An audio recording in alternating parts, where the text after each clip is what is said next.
Hello, everyone, and welcome to the show. We're here with another episode of Straight Out of Camera. Thank you so much for joining us today. And I am super excited to be back here with you guys again. It's so nice to connect with you and to see that you're all tuning in from all sorts of platforms. And I am sending a big shout out to everyone wherever you're watching from. May it be morning, afternoon, or maybe the evening, like here by me. It's absolutely great that you're here today because we have a fully packed end of year show with a lot of special things, lots of information to share. So we can't wait to do all of that. When I say we, it's obviously not just me, but my co host who will be joining me just now. Before I get into that, though, just a quick introduction. My name is Nathalie, for all of you who don't know me, and I am an ex-photographer based here in Johannesburg, South Africa, and I do, make it my mission, like I always say, to make using Fujifilm cameras as easy as possible. So this show here is, right up my alley because we are looking at shooting JPEGs straight out of camera. And in order to do so, we have a little help from my co-host, the head behind Fuji X Weekly, and master chef cook genius behind all those super awesome Fujifilm film simulation recipes. And I would like to welcome and introduce Ritchie Roesch, all the way from the States, from Utah, where he just sips on his second cup of coffee for the morning, I think, while we are getting ready for bed. There we go. Hello, Ritchie. It's so wonderful Hello, to have Natalie. you with us. Hello, everyone, as well. And I just want to, if you see behind me, I got the Christmas decor all set up. And I want to know, for those watching, what holiday you're celebrating. Is it Christmas? Is it a different holiday? Different cultures, different countries might celebrate other things, or maybe you have a favorite holiday. Maybe you love Christmas, but maybe you have even a different holiday that's your favorite, or maybe Christmas is your favorite. Whatever it is, let us know. We'd love to hear exactly what it is you're celebrating at this time of the year. That is an absolutely fabulous idea because you know what, Ritchie? I moved offices and I spent so much time in decorating the place and, getting it ready for the show. And here you are showing up with a monster big Christmas tree, and you're just like knocking it out the ballpark with your seat here today. Well, it helps I didn't have to set up the office. That's absolutely awesome. I love it. And I love the color coordinated shirt that you're wearing. So, well done to you. I'm sure there was a little bit of help from, all your family Yes. elves. Yes. My wife, Amanda, and our kids, Joy, John, Josh, and Johanna, all worked very hard setting up that Christmas tree. And you can't really see it. It's all blurry and out of focus, behind me. But hopefully you get a glimpse of all the hard work that they put into that. Yes, absolutely. I'm sure there's a lot of work that went into it. So wherever you're watching from, please let us know where you're watching from. There's Robert, all the way from the Netherlands. It's awesome to have you with us, Robert. Hello, Robert. And let us know. Stay tuned. Everyone who's submitted images, there's all, I feel like all our friends are here for me this evening. It's Philip absolutely again from wonderful. Phoenix. Thanks for joining us again. Yes, it's so good to have your support. It's wonderful that you tune in every week. We know who you are. And there's someone new from Amsterdam. It's Adam. Thank you so much for joining us today. Is it your first time watching, or have you tuned in before? You can let us know in the chat. We'd like to, hear all of that. And there's a fellow South African. Hello and greetings to Durban. Yushin, thank you so much for being here with us this evening. That's wonderful. It's great to connect with everyone. Who else have we got here today? There is Carol from Berlin. No? Yes, guten Abend. It's good to have you here. Thank you so much for joining us. Oh, and there is your Charles, first countryman. time from Florida. It's Fabulous. like really good weather in Florida right now. Oh, yes. Well, it's really nice weather here as well. It's actually really warm. It's snowing here. Oh gosh, no, not the same here. And here is. Oh, we got a challenge. Yes, he's teasing me, but I know this one. It's Mauritius. You're not catching me out, Paul. At least not Paul. Maybe everybody else. We had a cheat sheet somewhere. I completely forgot about that one. But yeah, Paul is back out of quarantine. He flew back from South Africa into Mauritius only to learn when he landed back in Mauritius that he was taken straight into quarantine. He spent a week in a hotel room, but he's now back with his family. I hope all is good. It's great to have you here this evening, Paul. And then we also have Torsten from Schillerstadt. Excellent. Fabulous. He also submitted a picture. Thank you so much for doing so. We can't wait to have a look at all of them in a little while. Oh, yeah. One of my favorite parts of the show. Yes. Okay, Adam okay. took up the courage to message for the first time, but he's been watching before. That's awesome. Fabulous.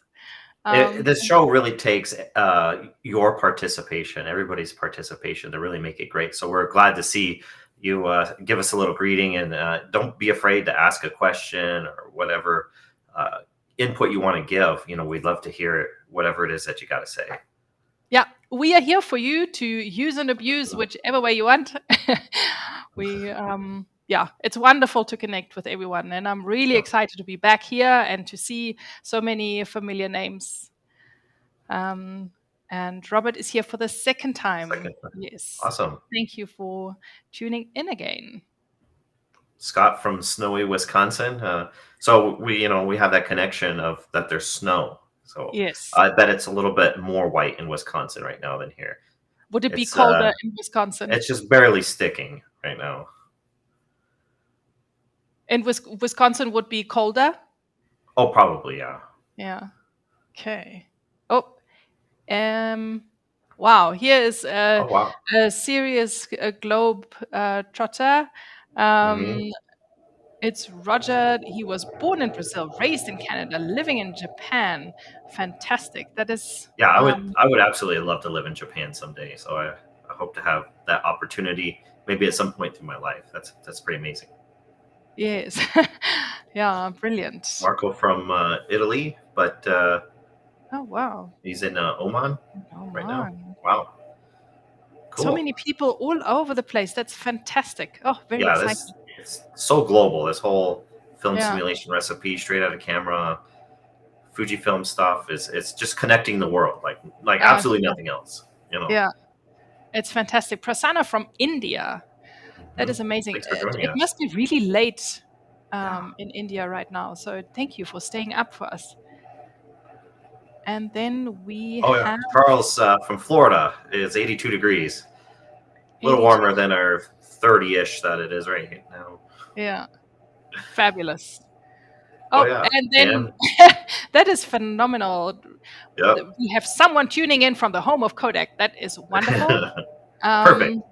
Yes. So nice. And yes, Paul, Mauritius. Absolutely. You got the flag. Oh dear. I'm sorry to hear that, Paul. Well, hopefully this helps pass the time for you. Yeah. Shame. Yes. Let's entertain you, shall we? And then even someone from Bangladesh. The truth. Wow, amazing. Peru. Hello, Ricardo. That is phenomenal. Really. I'm actually quite speechless. Moscow, Italy, Moscow. I will have to see. Okay. Oh, thank you for tuning in, Enrico. Thank you also for all your submissions. Yes, you can catch us later. For everyone Well, who's new and not quite sure, the video will stay watchable after the show. So if you can't stick with us live throughout the whole show, don't worry about it. and we appreciate you, giving us a little note, I guess staying up late and sending us a little message to say that you're here, but you'll watch it later. That's really great. Yeah. Yes. And then we have someone watching from France, Medi Blues. Thank you for being with us tonight, today, tonight in France, I think, as well. And Prasanna is sending Ritchie a fabulous compliment. Thank you so much. Is Honestly, I'm honored and humbled, and I'm just so happy to have had some sort of impact on your photography. So brilliant. that message means a lot, and I appreciate it. Fabulous. Fabulous, fabulous. Fuji colors all over the world. Exactly, Torsten. We are painting the world in Fuji colors. Yeah. And Jack from Oregon. Yeah. It might be cold and snowy there too. I'm not sure exactly where that town is, but yes, that sounds like a thanks cold for tuning in. Excellent. I think we should dive right into our show. What do you say, Ritchie? Let's do it. Let's do it. So everyone who's new, who's not quite familiar, we just quickly want to run down what the show is all about and what we are going to cover throughout the show. Over to you, Ritchie. So how this all works is we take one recipe a month. We'll choose it for you, but also feel free to experiment with whichever recipes you want. But we pick one. And for a whole month, we shoot with that recipe, and then we invite you to share your pictures with us. And we'll give the link in just a little bit for where you can do that. For this last month, it was the cross-process recipe, and we asked you to upload your images. And then we come back every second Thursday of each month, and we talk about the recipe. We show your images, and I'll send it to you, Nathalie, to finish this up, if you'd like. Thank you, Ritchie. Yes, we definitely want to look at all the images that you created over the time in between shows and share with us your experiences. We encourage you to give us comments so that we can discuss what your findings were, so that we can, share that with everyone and make it a lively, interactive discussion, because it is, also for your benefit. And to round it off, at the end of the show, we host a lucky draw. So if you have submitted an image, you stand a chance to win a subscription to Ritchie's awesome app. So like Ritchie said, here is the upload link. It is the same for every month. So you can take a screenshot to make sure that whenever you're ready to share your images, you can just scan the code and upload your pictures right there. And you can do that throughout the entire month. I see most of you uploaded over the last couple of days. It's like, oh my goodness, the show is almost on. I need to quickly get my image in, but that's totally cool. We have all your images, and we will look at them a little bit later.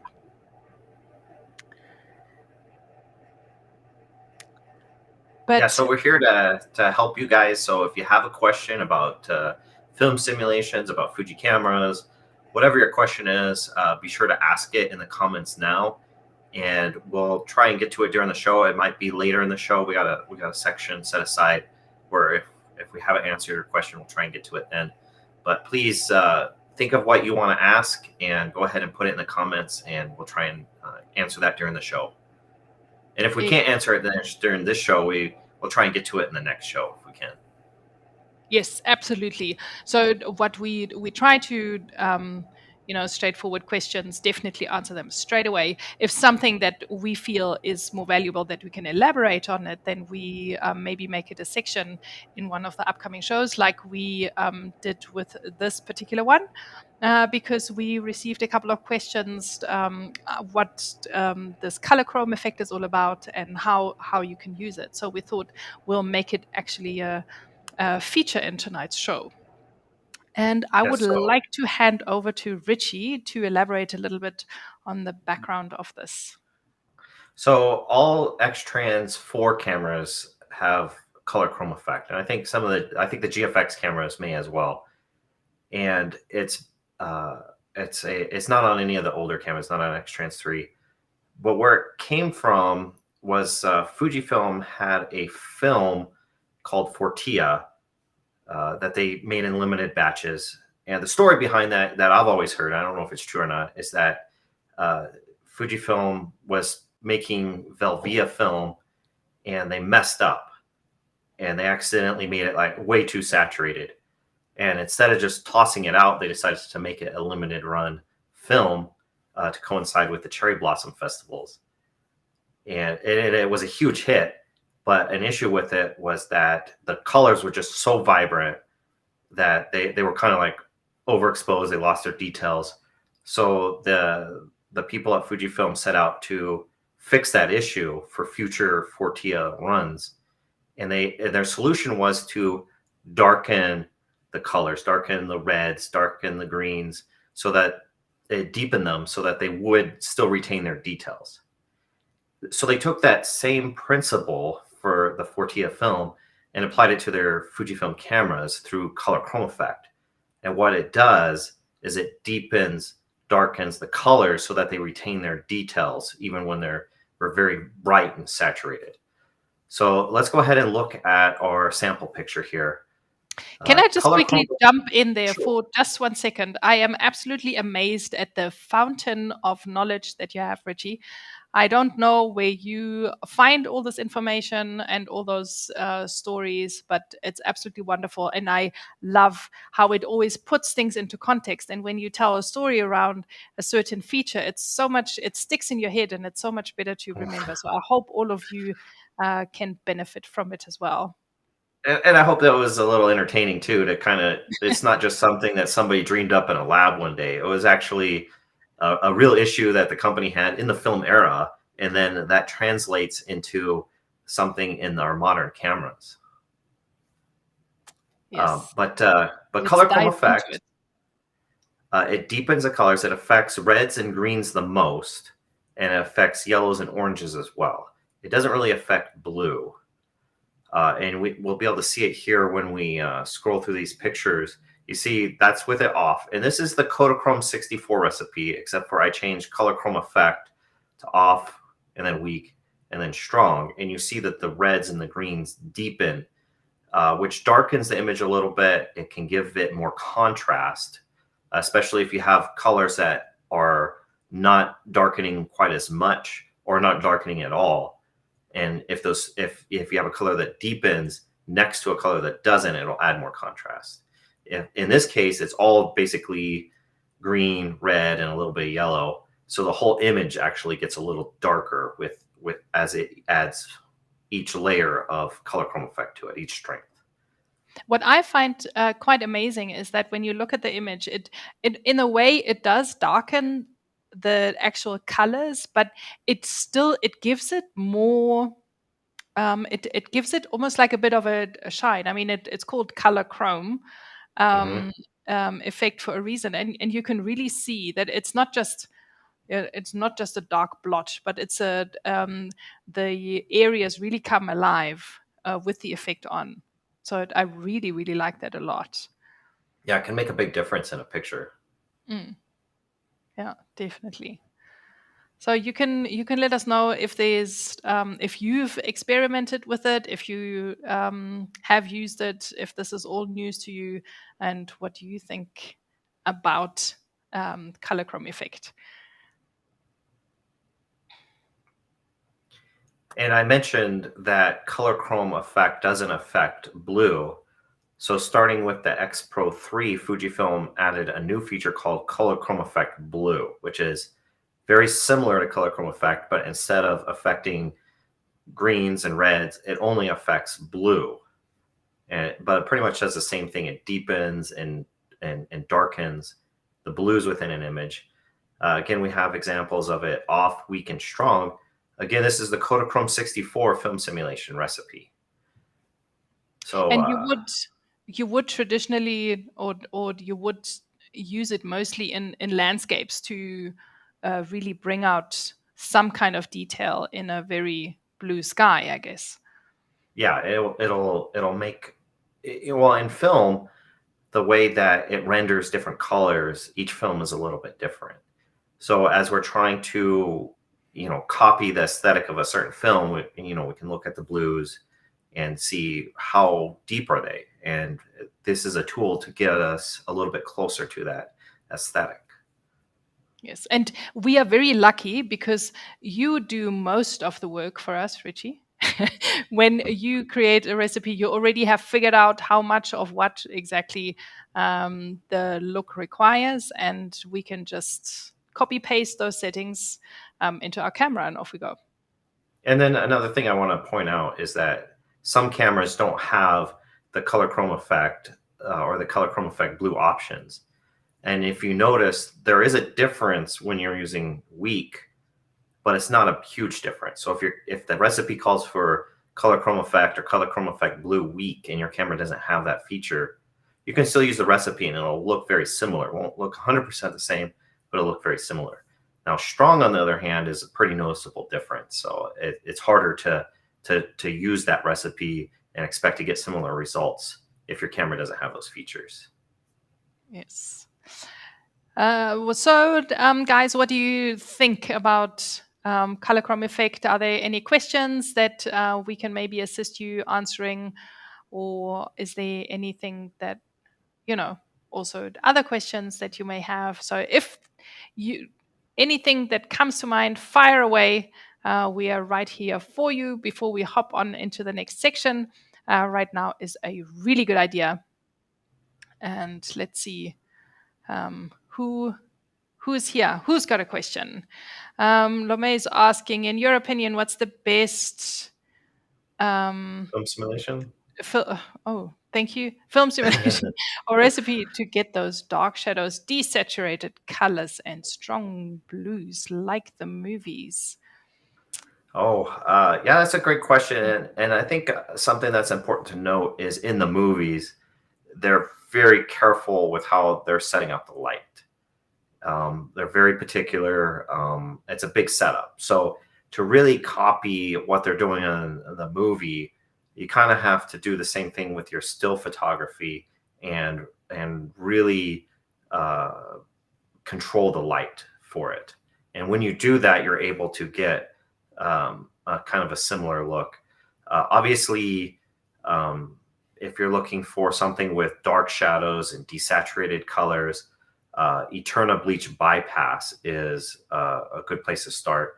And then if you use Color Chrome Effect Blue Strong, it'll get you those deeper blues. And that might be a good starting point. And that film simulation is based off of cinema film that's had the bleach step bypass. They didn't use the bleach, so it retained the silver. It's a common technique in cinema. Saving Private Ryan is a good example of a movie where they did that. And there's lots of movies where they've used that technique. So that's where I would start, is with Eterna Bleach Bypass. If you don't have that film simulation on your camera, maybe Classic Chrome, bring in the saturation all the way down, something like that could work. That sounds really interesting. And I think what's also really good of you to mention is that, the recipe itself, I mean, they're great, but you also need to make sure that you add or find the scenes to really make those recipes shine. So light is definitely very important, because depending Yes. on what kind of an exposure you have, like you indicate in your recipes, to maybe sometimes really overexpose your image to get the best result from the recipe. So that's really important. Robert clearly shoots with an XT20, and Which is a good yeah, he camera, says he by the way. doesn't. It is a very Yeah, it good doesn't camera. have. Yeah, it doesn't have color chrome effect because it's X-Trans 3. So for those recipes that call for color chrome effect, if it says it's weak, you can still use those recipes on your XT20, but it'll just look slightly different. If the recipe calls for color chrome effect strong and you try and use that on your XT20, it'll look fairly significantly different. And you can still try it. There's no harm in trying it and see what happens, but it will look a little different. Yes, I love that. You also can experiment and then share with us the results that you're getting. I mean, it's not, we're not the police. We don't, force you to use everything. It's just a starting point for you to get creative. And Yes. I quickly have to give a shout out to Hein. He is one of my, can I call him a colleague? He works for Fujifilm in South Africa, and he is wow. clearly in Port Elizabeth at the moment. Thank you so much for tuning in, Hein. It's awesome to have you with us. Thanks for joining us. Is it a good simulation for studio? I'm not sure which simulation you are referring to at the moment. Maybe the one that you were just talking about. The Eterna bleach bypass, maybe. If you're controlling the light real well, it can be. I would think that it might be too contrasty for studio work, but it a lot depends on what you're trying to achieve. If you're trying to achieve a strong contrasty look, then sure. I think Fujifilm's intention was that pro negative standard would be like your studio film simulation.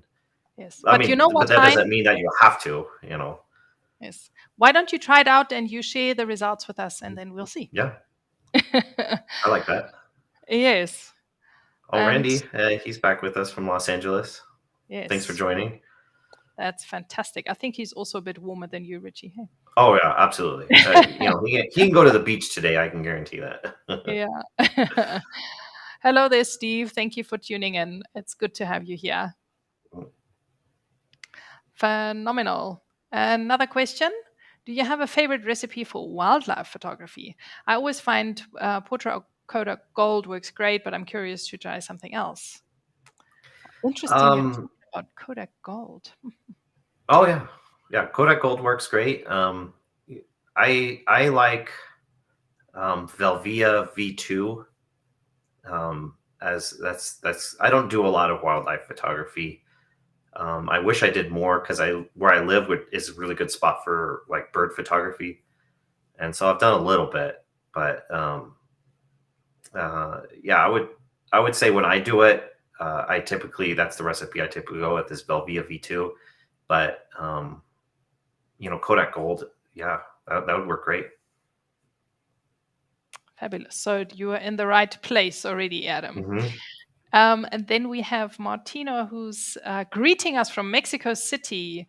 And then he's asking you, Ritchie, what would be a good idea to replace clarity in order to avoid the lag in camera? Something like combining sharpening and noise reduction. So this is a great question. So the clarity feature, I love clarity on the Fujifilm cameras. I love that Fujifilm put that in there. It's such a great tool. But it puts a lag in the camera. It takes a moment for it to save the file, and you can't do anything with the camera until it processes it. And what's interesting is that the GFX 50S, I don't know if any of the other GFX cameras have this same issue. I assume the GFX 50R probably does too, but I don't know for sure. But there's a lag because the files are so big. When you take a picture, there's a similar lag to using clarity on those cameras, except for those cameras don't have clarity. It's just because the files are so big. So I think it's using a lot of processing power in order to do clarity. What I've personally found is that if the recipe calls for a negative clarity value, such as -2, -3, if you use a diffusion filter like a Cinebloom or a Black Pearl Mist or something like that, you get a similar effect. It's pretty similar. And so maybe like 5 or 10% Cinebloom or 1/8, 1/4 black promise, something like that will produce a similar result, and you can set clarity at 0 and avoid the lag. If it calls for a positive clarity, I haven't really found anything that can mimic that yet. I guess I could still keep trying and come up with something good. Sharpening, there is some overlay with clarity and sharpening, but they're really different, and you can't really replace, because sharpening doesn't add like contrast, mid-tone contrast and stuff. So there's not really anything within sharpening to really replace it. So there's nothing like the real deal. We have, the previous comment from Roger, we'll get back to him. And then Randy says he loves the color chrome effect. It's awesome on Kodachrome recipes, even the ones that didn't have it baked into the original recipes. Oh yeah, I agree with that. Like, because Kodachrome, the reds are deeper, and you really couldn't fully mimic that until color chrome effect came out. Yes. And you have enlightened someone. Steve says he never understood it before, so that's fabulous. I'm so glad that you were able to join us here to, just to learn a little bit more about all the Fujifilm has to offer. Torsten says, for street and downtown, the color chrome effect blue is to be neglected. Yeah, so I could see, like, for example, shadows are blue, rendered blue in a camera. So it's going to deepen that blue in the shadows. And also a lot of times, you have buildings that are reflected. And I guess depending on, how you might want those to look, you may or may not want color chrome effect blue. Yes. I wanted to say something else, but let's look at Randy's comment first. He says, do you think color chrome blue would ever show up on an X-T3 update? I hope so. I really do. I think it should have happened already, but it's all up to Fujifilm to do it. So I don't know if they will or won't. Hein, are you listening?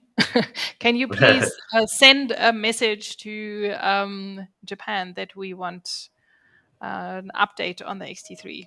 Thank you. And we also have someone watching from Indonesia. Hello there. I am sure it's very late by you. Thank you for staying up. And then cheers from Germany, says Lars.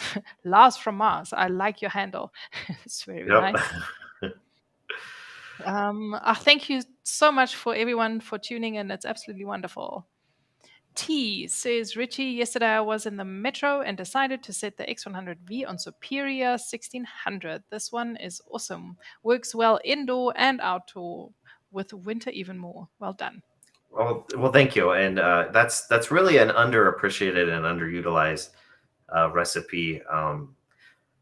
Thomas Schwab, who's helped with a lot of recipes and stuff, and is a friend of mine in the blog and everything. He shared with me recently some pictures that he took of his vacation pictures that were absolutely wonderful, where he used that recipe, and they turned out great. And so if you're looking for a fun recipe to try that produces really good results, go ahead and try that Superior 1600 film simulation recipe. Yeah, there are so many recipes, so we won't run out of options to choose and experiment with. That's for sure. But we have a few more news. So we just quickly want to update you so that you're always in the know of what's going on. And first up, we have something new happening on the Fuji X Weekly blog. Ritchie clearly has too much time on his hands because he introduced and published a mini magazine, which he calls the FXW Zine, which is, as far as I understand, available to all subscribers to the creative collab that you've started on your blog? Yeah, so it's something I've kind of wanted to do for a while. I love the idea of the zine, and there's a photographer, Kyle McDougall, who's made some really cool zines, and just it's, if you're a photographer, you always want to kind of publish your work and see it in print. And I would love to actually make a physical zine.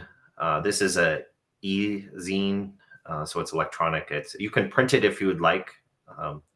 It's 12 pages long. I plan to do it once a month, and the length might vary. I'd actually like it to become longer than 12 pages, but it all kind of depends on what kind of content I can create. If you're a member of the Creative Collective, it's there for you to download.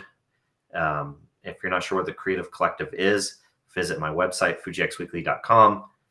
Click on the top left hamburger menu, as we discovered it's called, and look for the Creative Collective corner, and all the information will be there. You can see all the Creative Collective articles, and you'll see where to download the zine at. And I hope those who are part of the Creative Collective, who had a chance to read it, really appreciated it, and there'll be more of these coming in the future.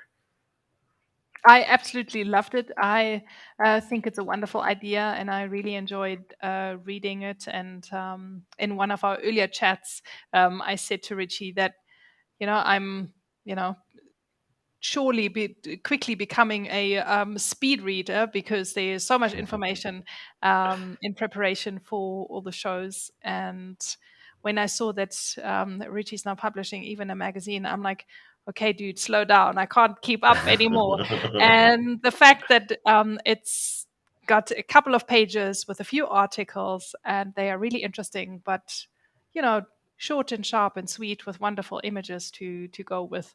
It's so satisfying to get, to the end of the magazine. So I think it's a wonderful idea, and I can only recommend it. So, there are so the next big news is the app update. Yes. It was a lot of work. It took a long time to get out, but we finally got the big update on the Fuji X Weekly film simulation recipes app out, and it includes some great new features that'll hopefully be helpful to many of you. And so let's take a look at that. One is you can now favorite recipes with different colored stars, which is a great way to organize your recipes. There's updated filtering options. You can filter by white balance and dynamic range now. And you can add custom recipes via blank recipe card. And so let's take a look at these. Let's dive a little deeper into this.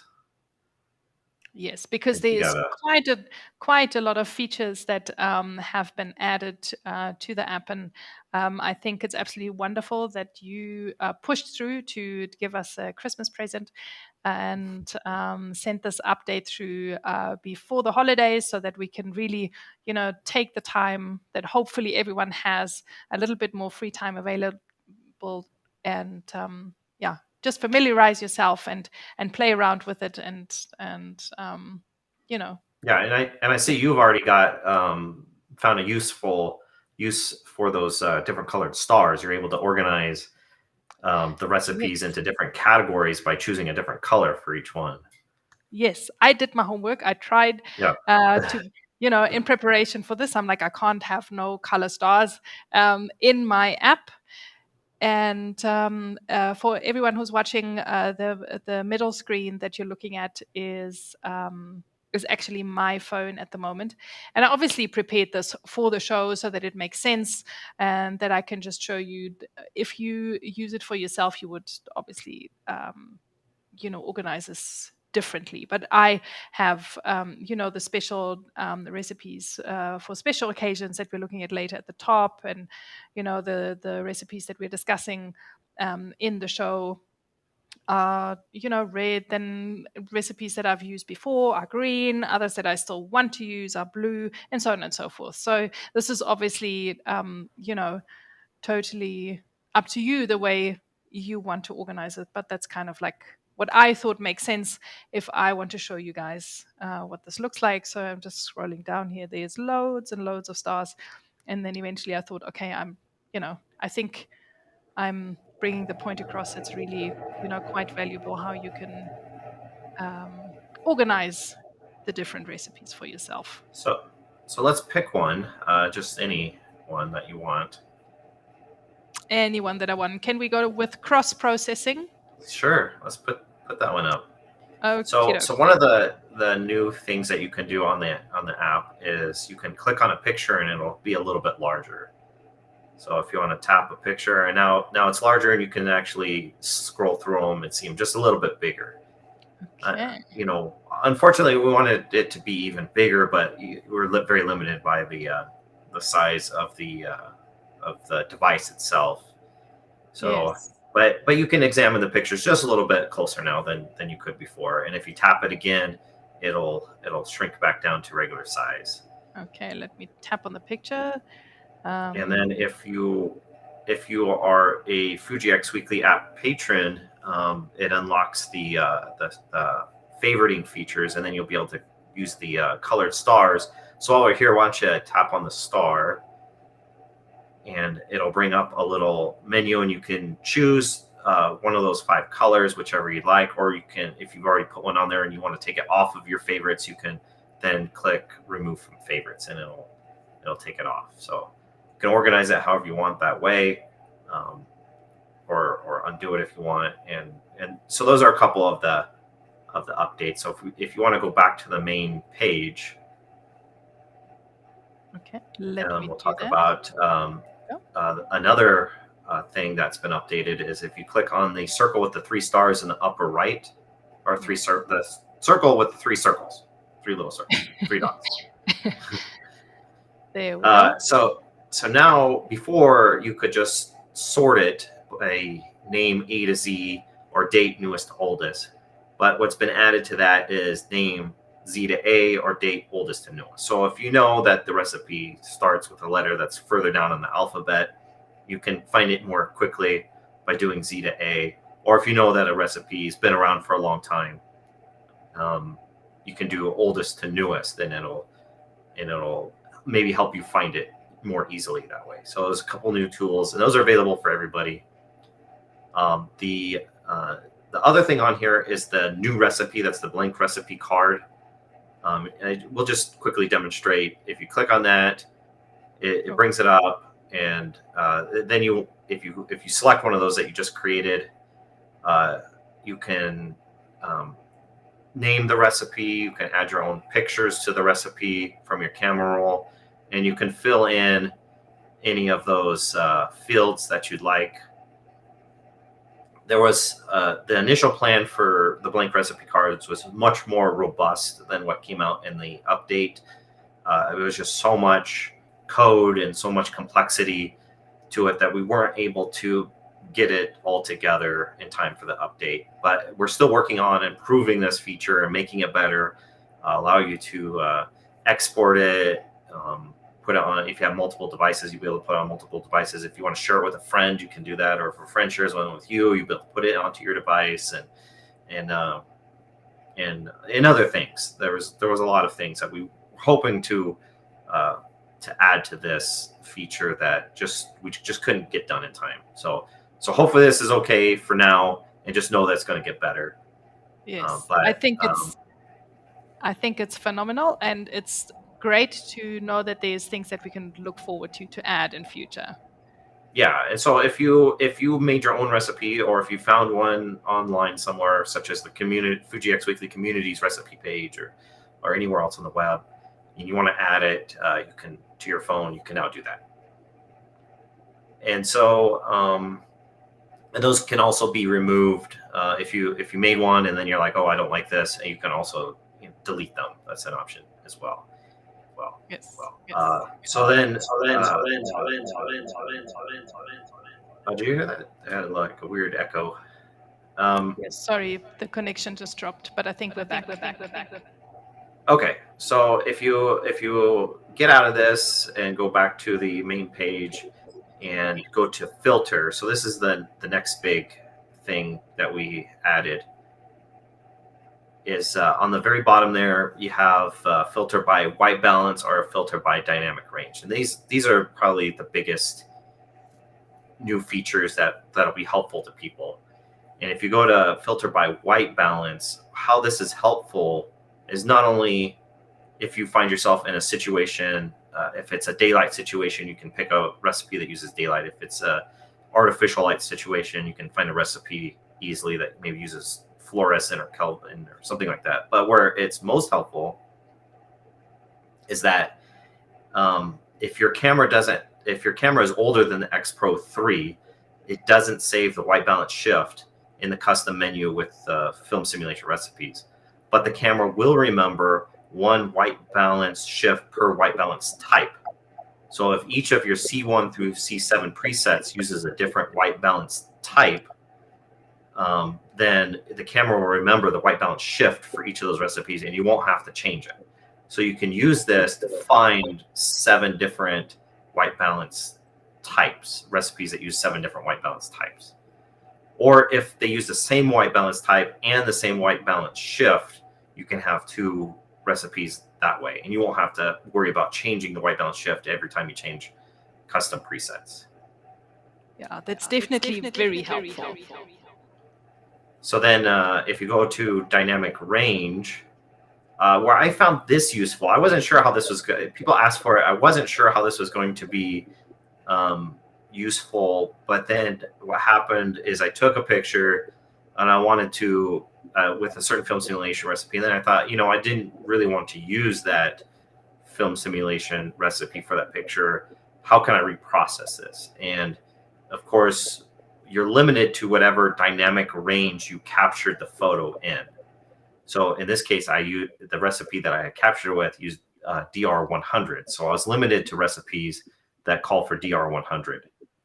So I was able to find that very easily. And I was like, okay, well, these are my options to reprocess it.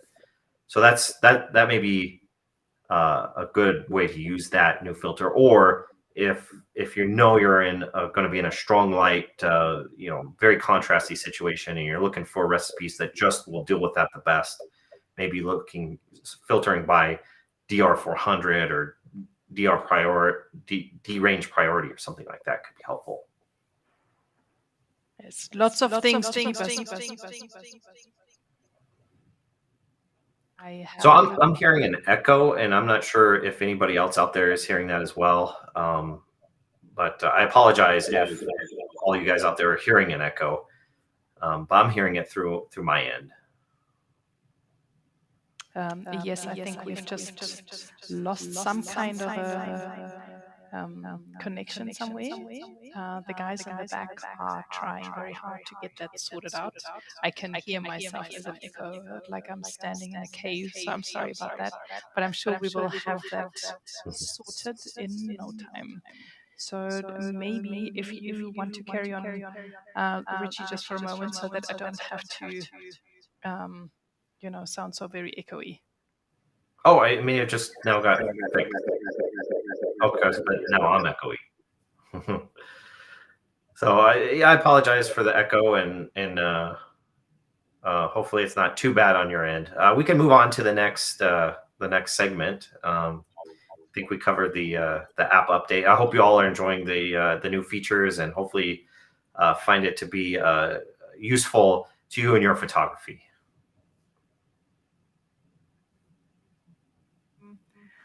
Not quite sure.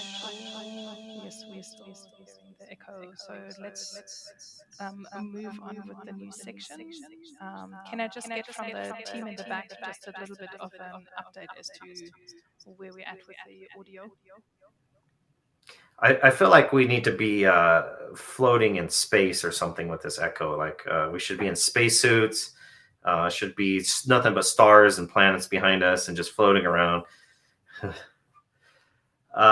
Do you think about adding the Creative Collective Corner to the app to share pictures related to a specific film sim, or even propose new film sims and find cool artists? I think that's a great idea. I actually want to do more in the coming year to really connect the Fujifilm community to where we can share photos and see what each other is doing, and find where other people to follow on social media and that kind of stuff. And I haven't fully figured out how to implement that, but it's definitely very high on my to-do list.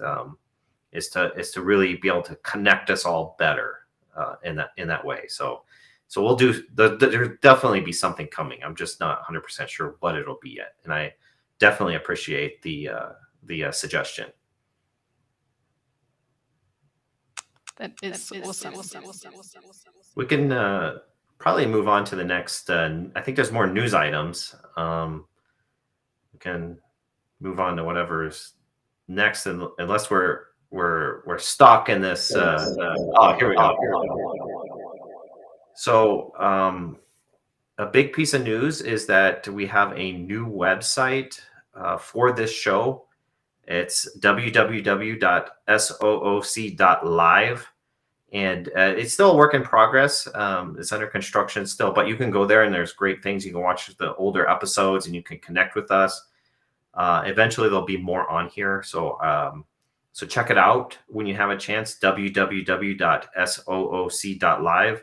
And also check back later as we update it more and put more on there. It'll be a great landing page for this show. A great place to find news about it, what's happening, what's going on, what the next episode, where you can upload your images, how to connect with us, and that kind of stuff.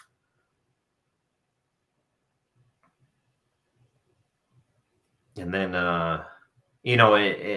these shows are long, so if you don't have the opportunity to watch it live, that'll be a great place to find the older episodes.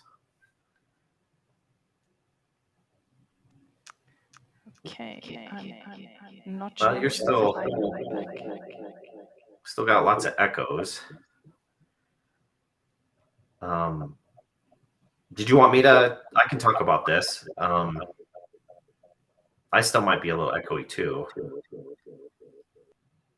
But this is the next news item. It's on Nathalie's website. So if you guys haven't been there, be sure to go to her website. A great website, great pictures, really good stories.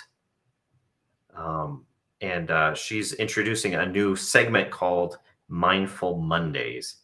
And it's not so much directly photography related, but it has to do with like your personal growth and that kind of stuff. So in an indirect way, it does relate to your photography, but it's a great thing to read. Be sure to go there and check it out. If you haven't been to her blog, make sure you put that high in your priority to go to her website. And was there something you wanted to add to that, Nathalie?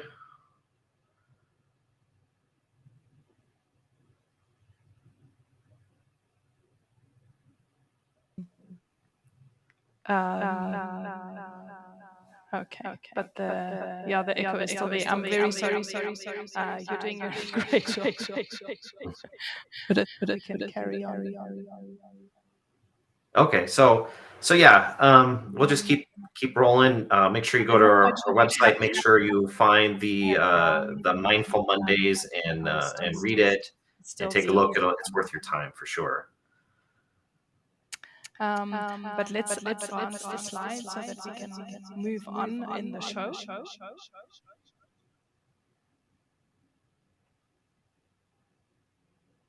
Oh, the last piece of news is that Nathalie actually did get her Instax Mini Evo. It's sitting right there in front of her on her table, and she got it, I believe, earlier today or maybe yesterday, and she's taken a few pictures with it, and I think we had planned that she was actually going to take a picture with it on the show live. We've talked about it in the past, so we weren't going to rehash everything that we talked about it, but just let's see if Natalie can take a picture.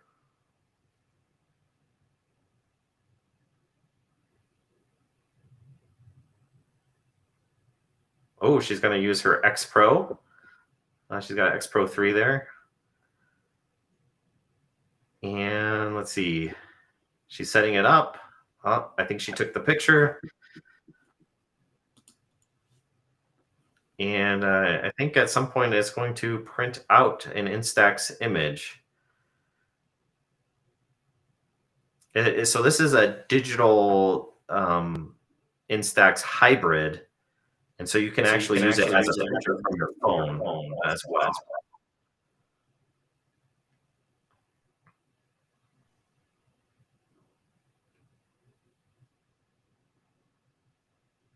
Oh, there it comes.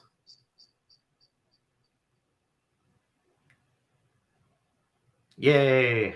So that was, thanks for the demonstration, Natalie. And let's move on to a segment we're calling Special Occasions. And it's basically we're looking at a situation you might be in and what recipes might be good for that. Of course, one recipe might do well in many situations. Some recipes will do better than others. And we're not telling you that you have to use these recipes, but just suggesting if you find yourself in these situations, maybe this is one to consider. So what we're looking at today is a situation where you're doing portraits. So these are recipe for portrait photography. And in each of these special occasions, we're going to look at 3 film simulation recipes. And if you find yourself in the situations where you might want to find a recipe that will work good, these are the ones we're suggesting you try. And you can also share with us the pictures. If you do use these recipes in these situations, share with us your pictures that you captured. The first one is outdoor sunny. If the sun is shining, you're outside and you're doing portrait photography, this is a recipe that I definitely recommend. It's a Kodak Portra 400 V2. Kodak Portra 400 V2. There are several people who are professional photographers who do portrait photography for a living that use these recipes, that use the Kodak Portra 400 V2 recipe for that. It works great when the sun is shining and you're wanting a really warm picture. If you're using vintage lenses, it's really good for that as well. And so we have it up here on Natalie's phone, and you can see the recipe. I wanted to, if you don't mind, scrolling down just a little bit so you can see where you click to go to the website, all the way to the bottom, and tap on that open website. Okay. And then when you click on it, you get through to the website, hopefully without an echo. Yeah, I don't hear an echo right now, so I think maybe that's fixed. Okay. I'm crossing my fingers. I'm hoping we have the. Can I get a just feedback from the people in the audience to see if they also don't hear an echo? Please say yes. That would be phenomenal. But in the meantime, this is the article on Ritchie's blog that relates to this simulation. So there is awesome information, write-up about some background information. You vary what you're writing about in the recipe, but there's always some introduction, and then you have sample images and also the actual recipe and the settings that you need to put in your camera. I very specifically want to keep scrolling and to find a certain picture that's in the article here. Keep going, and I'll tell you where it is. It should be coming. It's right there.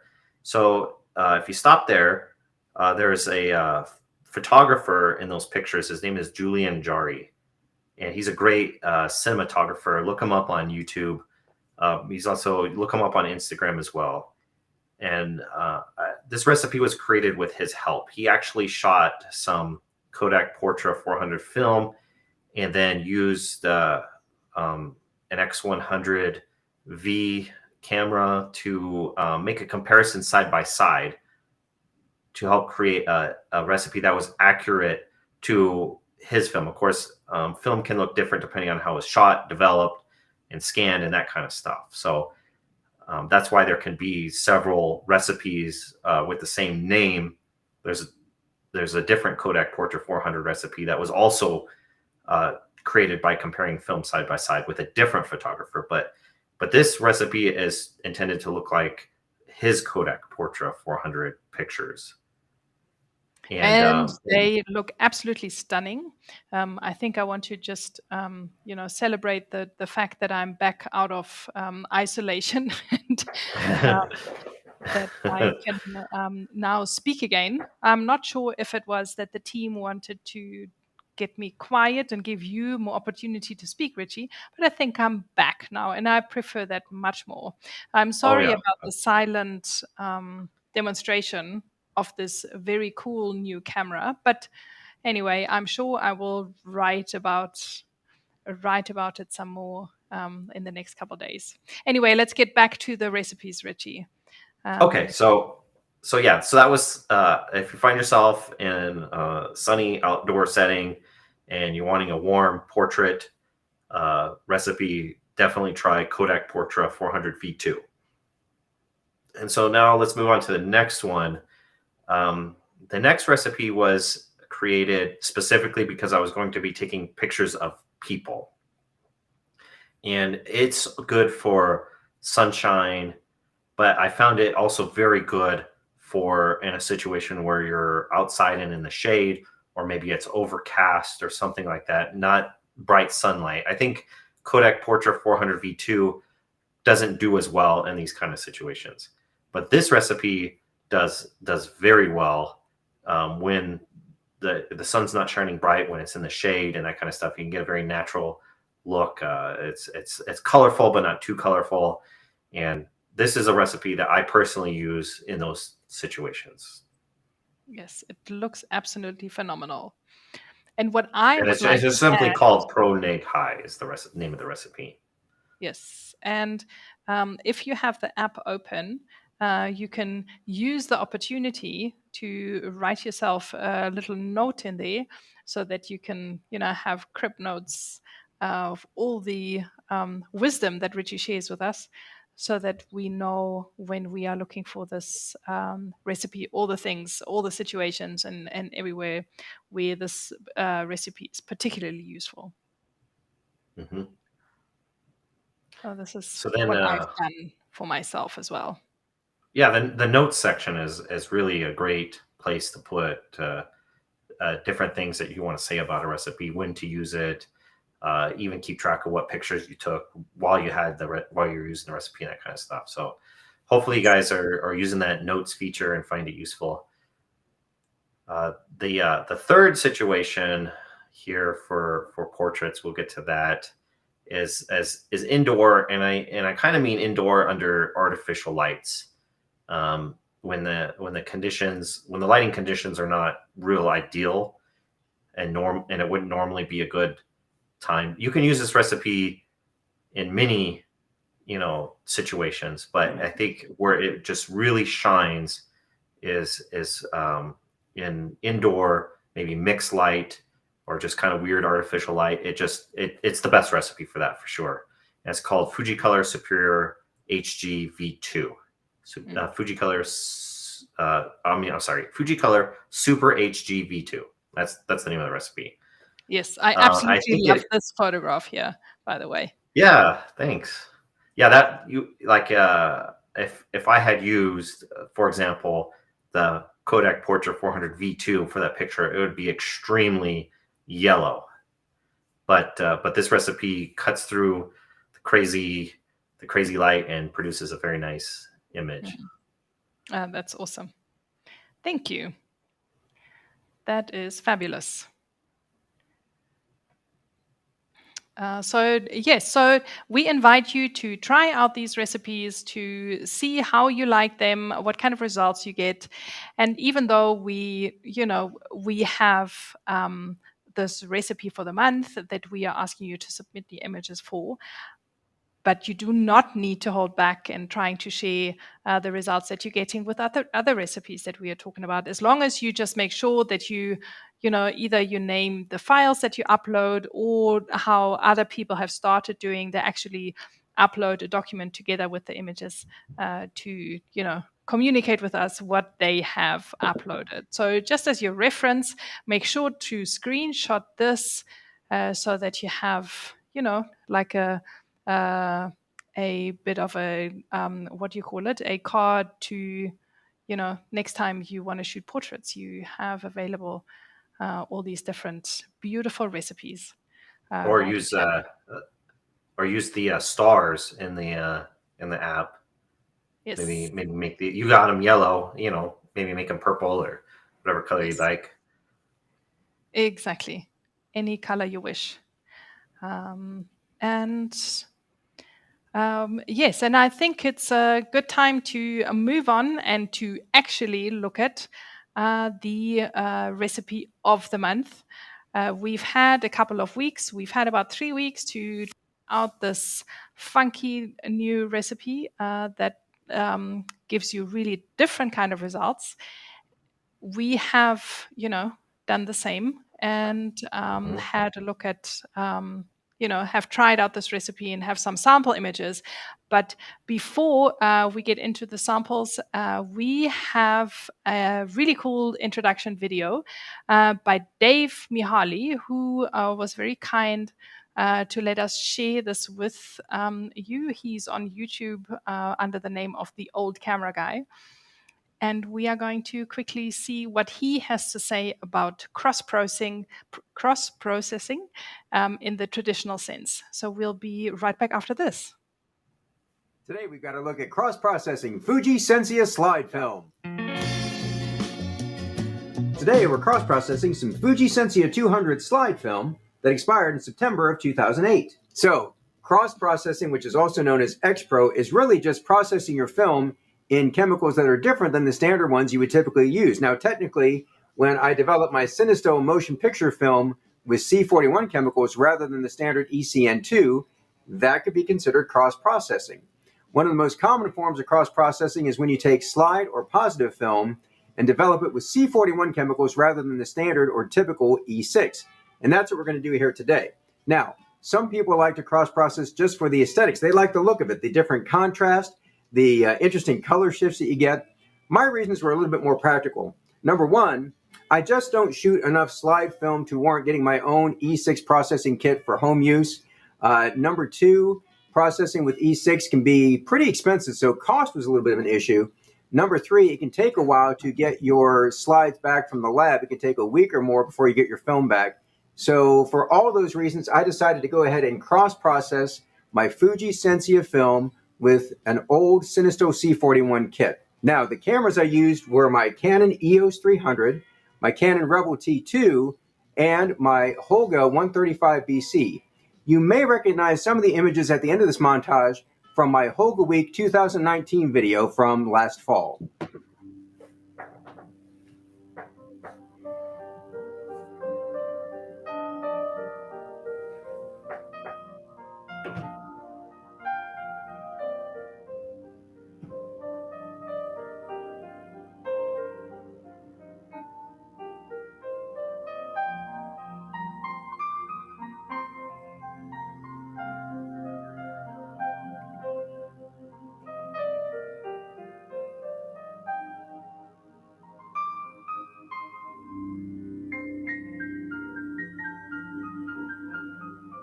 Thanks again for watching, and until next time, do some good, have some fun, and shoot some film.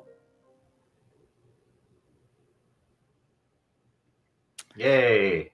Thank you so much, check out Dave's other videos. Watch this you can watch the full length of this one on his channel. Look up the Old Camera Guy on YouTube and have some fun. Yes, absolutely. Dave says that he does mostly shoot film. However, he is very open to shooting digital, and he quite likes the straight out of camera concept. So I hope that, maybe I've intrigued him a little bit, and we can get him, on our side to also try out the odd recipe here or there. But yeah, thank you so much that we could show you guys this video, just to, give you a little bit of background into where all of this comes from to begin with. Yeah. Richie, before we jump into the recipe, I just wanted to let all the viewers know that we've opened a poll on on the different platforms where everyone's watching. So there should be a little bit of a pop-up window that comes up where we would quite like to know what kind of sensor you are shooting with, whether it's X-Trans 4, 3, 2, or 1. So you can please participate, and we will share the results with you a little bit later. It's in concert with the survey that Richie did on his blog not too long ago. It's really to, give a bit of background information, what everyone is working with, so that the recipes that we choose, that we share, and that we ask everyone to participate in really go in line with the kind of cameras that you work with. So take a moment and answer the poll, and we will share the results a little bit later.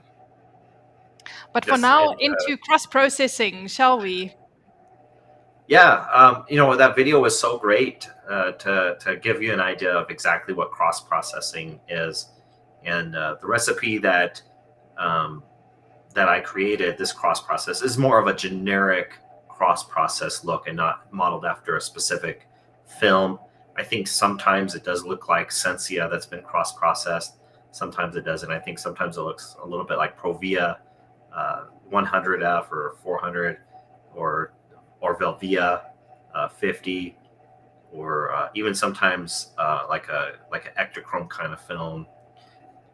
But depending on how you shoot it, if you underexpose or overexpose, or how much you overexpose, or exactly what the lighting conditions, it can really vary the exact look of it. But I think it does have a very strong cross-process feel, even if it doesn't mimic a specific film being cross-processed. Yes, definitely. So I've had a lot of fun with it, but you obviously have been shooting for quite some time with this recipe. And what we're looking at here is one of your images, Richie, that you sent through as a sample. And it's, beautiful roses. I absolutely love the tone of those roses, and it makes them.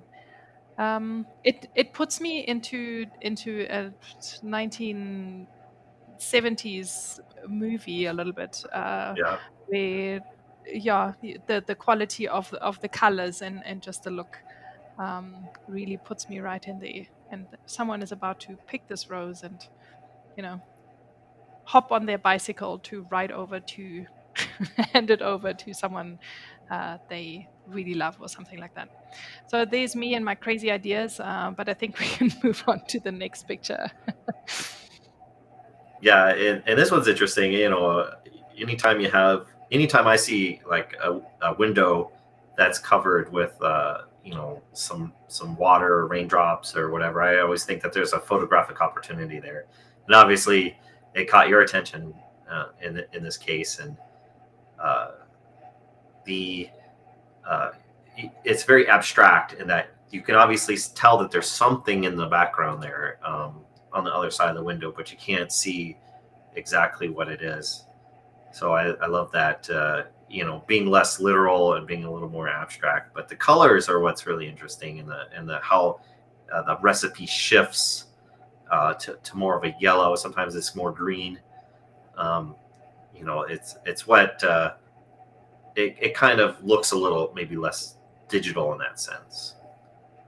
Yes, absolutely. I had a lot of fun playing around in different scenarios and really trying to push myself to see some more abstract scenes rather than the previous month, or even with what's coming up with recipes that give you more like a real representation of the scene that you're in. So if you want to let us know what you think of the images that you've seen so far, you're more than welcome to comment. We would love to share your thoughts as well.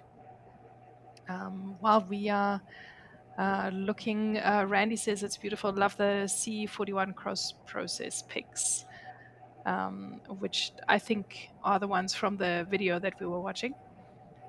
They just reminded me also of a lot of the look and feel of the images that I got from the recipe while shooting with it.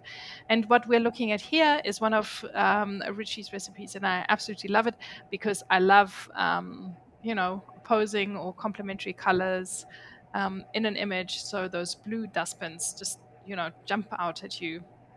Mm-hmm. And this is got the saying in the top window that is also really sweet. So I love this image. We looked at it last month, but I like it so much. We had to bring it back.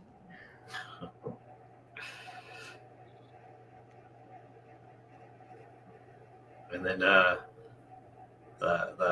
little plants. I'm not sure what kind of plants exactly those are, but I've seen them around. They're very decorative, but seeing them in the window light with the color shift is really what makes this picture really interesting. It's still life, but it's also, because of the color shift, it's a bit vintage looking, it's a bit abstract looking. And so even though it's not an abstract picture, if you were just to take your phone or your camera with just the default settings and take this picture, it would look so much different. But it really comes to life, I think, by using the cross-process recipe. Yeah. Yes, just having a little bit of fun in my new office. So that is the new office. Yes, it is. Well, it is the window. One of the windows of the new office. I'm very lucky. I've got a few windows here. And that's great.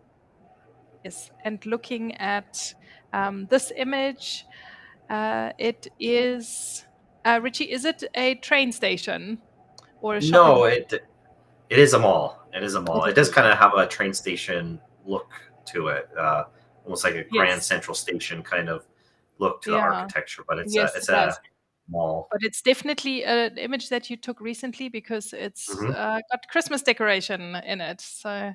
Oh yeah. So I don't always get to share the images, but whenever we do these episodes and we have a recipe of the month and we ask you to shoot, the audience to shoot with a certain recipe, I'm doing it too. So I enjoyed using the cross-process recipe a lot this month. Yes. Yeah. So we go in the flow with you so that we can all share together. We're all journeying together in this, Yes, exactly. And even some simple silverware. These don't look like these look kind of maybe antique or older spoon and fork, but it makes for an interesting picture nonetheless. Actually, because they're older, probably is actually what makes the picture interesting. But yeah, I like it. Just very simple. Just spoon and a fork on a table. What else do you need but a spoon and a fork? Nothing. Yeah, just it's your own creativity. What you do with it. Exactly. Well, this is just to get us started and into the swing of things, and just to share with you that we share in this process with you. But what we are actually here is to have a look at all the amazing photographs that you shared with us over these last couple of weeks. And they are absolutely phenomenal. So I want to give a big shout out to everyone who's uploaded. I love, love, love every single submission. And let's jump right ahead with this amazing, colorful one. Yeah, Andreas Angel sent this one, and it's just absolutely incredible. I would want this to be a print in my house. Like I would love for this to be on my wall, or if it was the cover of a photo book, some sort of like you would find in the bookstore or something like that. So definitely well done, and it really demonstrates how this recipe can make an image look really interesting, in certain light situations or with the right subjects and that kind of stuff. Just absolutely love it.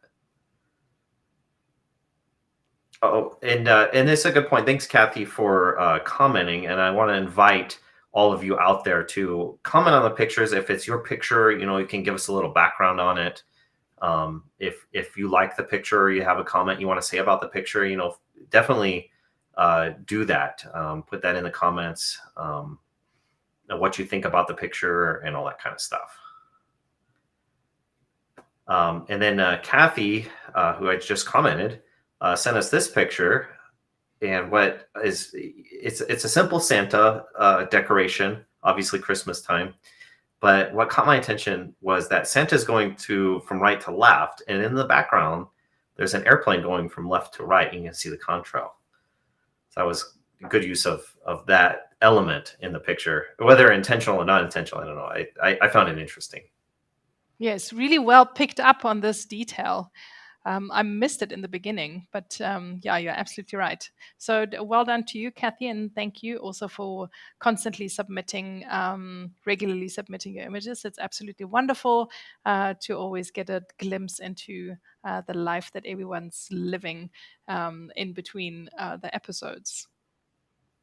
And then we've got a new submission by David. He sent us this photograph.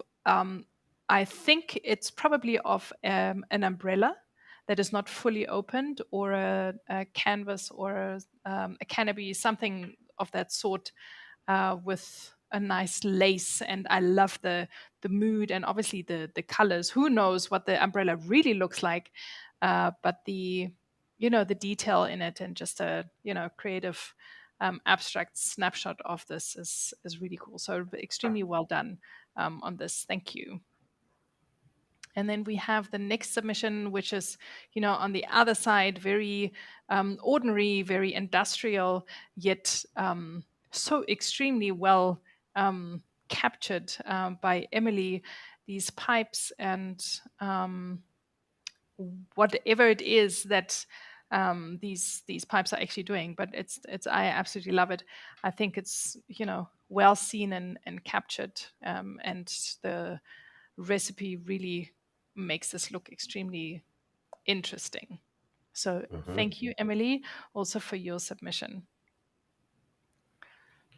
And then here's another kind of industrial one, but in a much different way, from Enrico. Is a power plant of some sort, maybe even a nuclear power plant, but it's very... Oopsie daisy. Yeah. So we've lost Ritchie here for a moment, but I'm sure he will be back in no time. And yeah, he was just saying that this is a power station. Hello, Ritchie, you're back. Hey, I guess the internet, with the storm, maybe the internet went out for a brief moment here.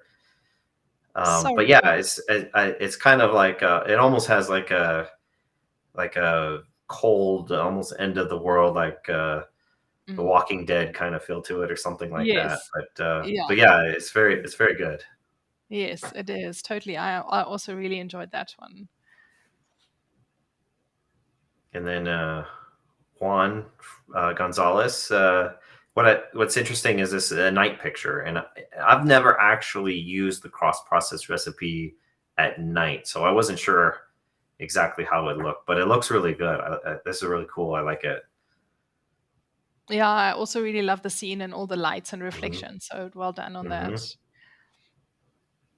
We have a couple more submissions. There is one from Mario.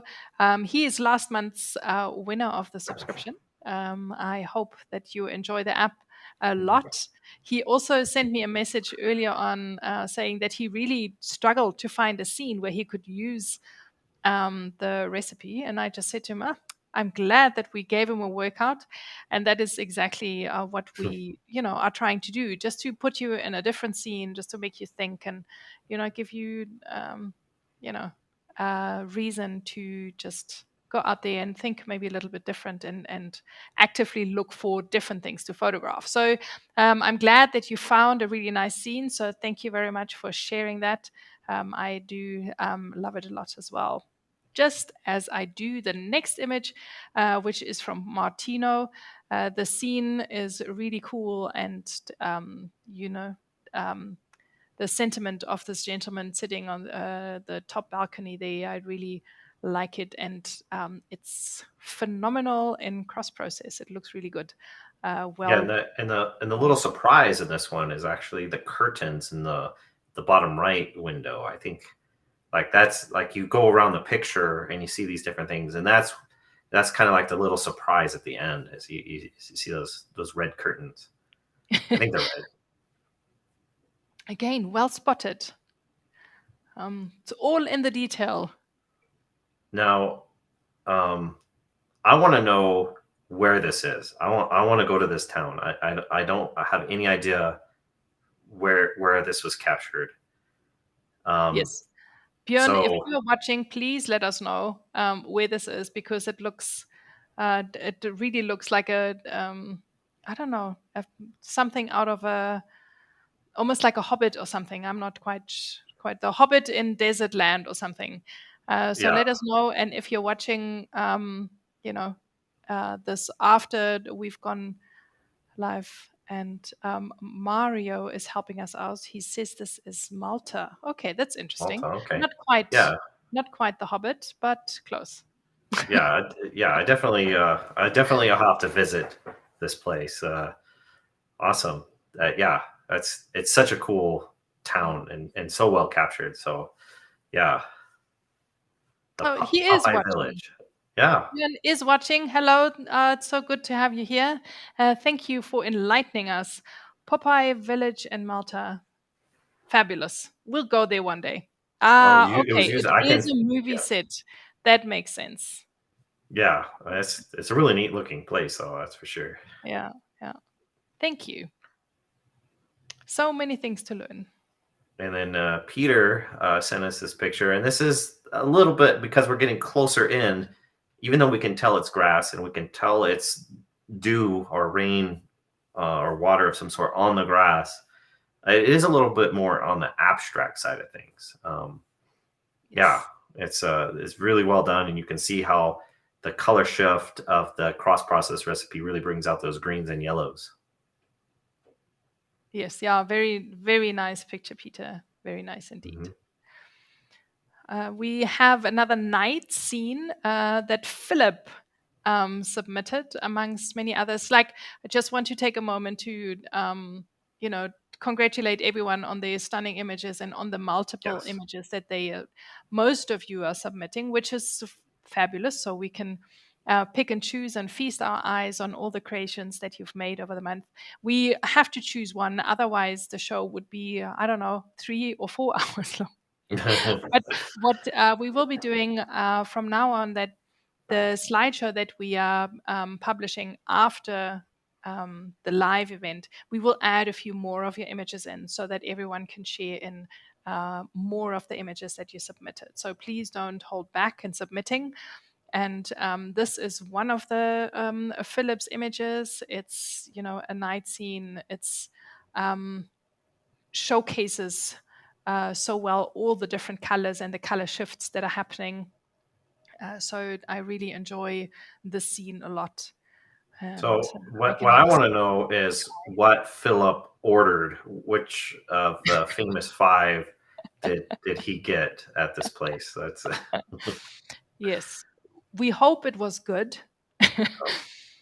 And this image, I think, is so interesting because there's a whole lot of stuff going on, and obviously the subject that's being photographed and the way it's being photographed all goes hand in hand. So this is really, really a cool image. Very, very moody, very contrasty. It doesn't look like a digital image in any way, shape, or form. And I guess the vintage cameras also probably helped with that. I love the Brownie and the Polaroid. Yeah. You can see in there. Yes, absolutely. So, yeah, I love it. Thank you for sharing. Ricardo captured this, another night scene. I like this one. What's interesting is the movement. At night, a lot of times you have to use the slower shutter speeds, and the motorcycle passing through the scene may not even been going that fast, but you just get this blur.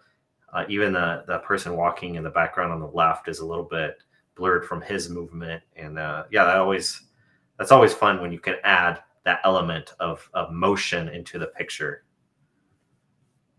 Yes, and I recommend that you, when you go back to the recording, obviously not now, but later you go and you pause on this image and you check out all the details. There is so much happening in this image and so much detail going on. I really enjoyed really looking through all the different areas of the picture. So well done. And Robert sent us this mushroom growing through the autumn leaves. That the leaves on the ground this time of the year is not uncommon, but finding such this red mushroom just bursting out from it is really interesting. Yeah, I love that also. It's like a scene out of some fairy tale. Mm-hmm. And I noticed also that there's a piece missing out of the mushroom. So I hope, Robert, that you did not eat it. I don't think this looks maybe like a little mushroom. mouse or something. Down the rabbit hole. And yes, and then we have a submission by Sebastian, which is another absolute stunner. This very, very dark and moody image with this toy car that's popping out in beautiful yellow is a really nice piece that we totally love and could possibly make also maybe for a photo book cover or something. I really enjoyed it. Caught my eye. There were a couple of others that he submitted, but this is definitely my favorite out of the lot. So thank you. Yeah, and at first glance, it doesn't even look like a toy car. Yes, correct. Yes, absolutely. And then we have a few more images. One of them is from Torsten. Torsten, I hope you're still around, sharing this cool everyday scene with us in very not so everyday colors. When we were having a first look at this image, we were discussing this Litfaßsäule that's in the background. You can't even translate that into English. It doesn't. Well, it's definitely not something that we come across here in South Africa. It's a pillar where posters are being plastered on an announcement, and I think it's amazing that in this day and age they are still around. They are still being used to in Germany to announce what's happening or advertising, or well, maybe not so much concerts at the moment, but whatever's happening around town. So that sparked quite a nice conversation between all of us, which I quite enjoyed. And just remembering this word is really fun. So for everyone who's watching who speaks German, I hope I impressed you with the fact that I still remember that word. So thank you, Torsten. It was really very entertaining and well captured. And then for our last submission of the evening, we have Warren, who brings up the rear as previously a scene from what I believe is New York City. A very cool scene. I absolutely love this, the way this is captured. Again, an image with a lot of detail, and it absolutely shines in cross-process. Yeah, and it's just such great execution of the lines leading you from the bottom corners into the scene, and then incorporating that atrium or whatever that is going across between the buildings, and then providing an interesting subject to focus in on down at the bottom, the person on the bicycle, or I think it's a bicycle down there. Yes. Yeah, it's really well done. Yeah, and the mood in it could just as well be it's in some kind of a movie. So yeah, that's really nice. Well, thank you everybody for sharing your pictures, for sure. I really enjoy that segment of it, and glad that you were able to get your pictures shot and uploaded and everything, and I appreciate you sharing them. Yes, Thank you. The show wouldn't be the same without it. It would be absolutely nothing. So you are the heart of the show. So I hope that Yep. you embrace that and really take it forward with the next recipe that we're sharing and giving you the time to experiment with it, and reach out to us if you have any questions or comments, or if there's anything you want us to change, if there is a certain recipe that you really want to try out, or maybe you want to reach out to one of the other viewers and exchange comments, or if you have questions about an image that they've taken, please take the time. This is your platform to really go and do that, pick our brains, and and let's see where we get to. This is why we're here. If we have any comments, I think we do from the audience. There is Randy who says he loves the toy truck in all that darkness. Yes, it really pops out. Thank you, Randy. We, like we said, also, this is a very striking image. So, Sebastian, very well captured. I hope you are here and you're watching and you can, take it in. Yeah, it's a great use of like low key photography for sure. Yeah.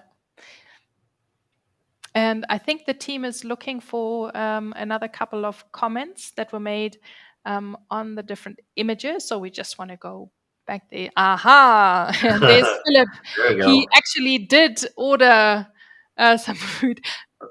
Thank you for asking that question. And thank you, Philip, for playing along. He ordered a Portillo hot dog. I have no idea what that is. I don't know, but I might just have to get a hot dog for lunch.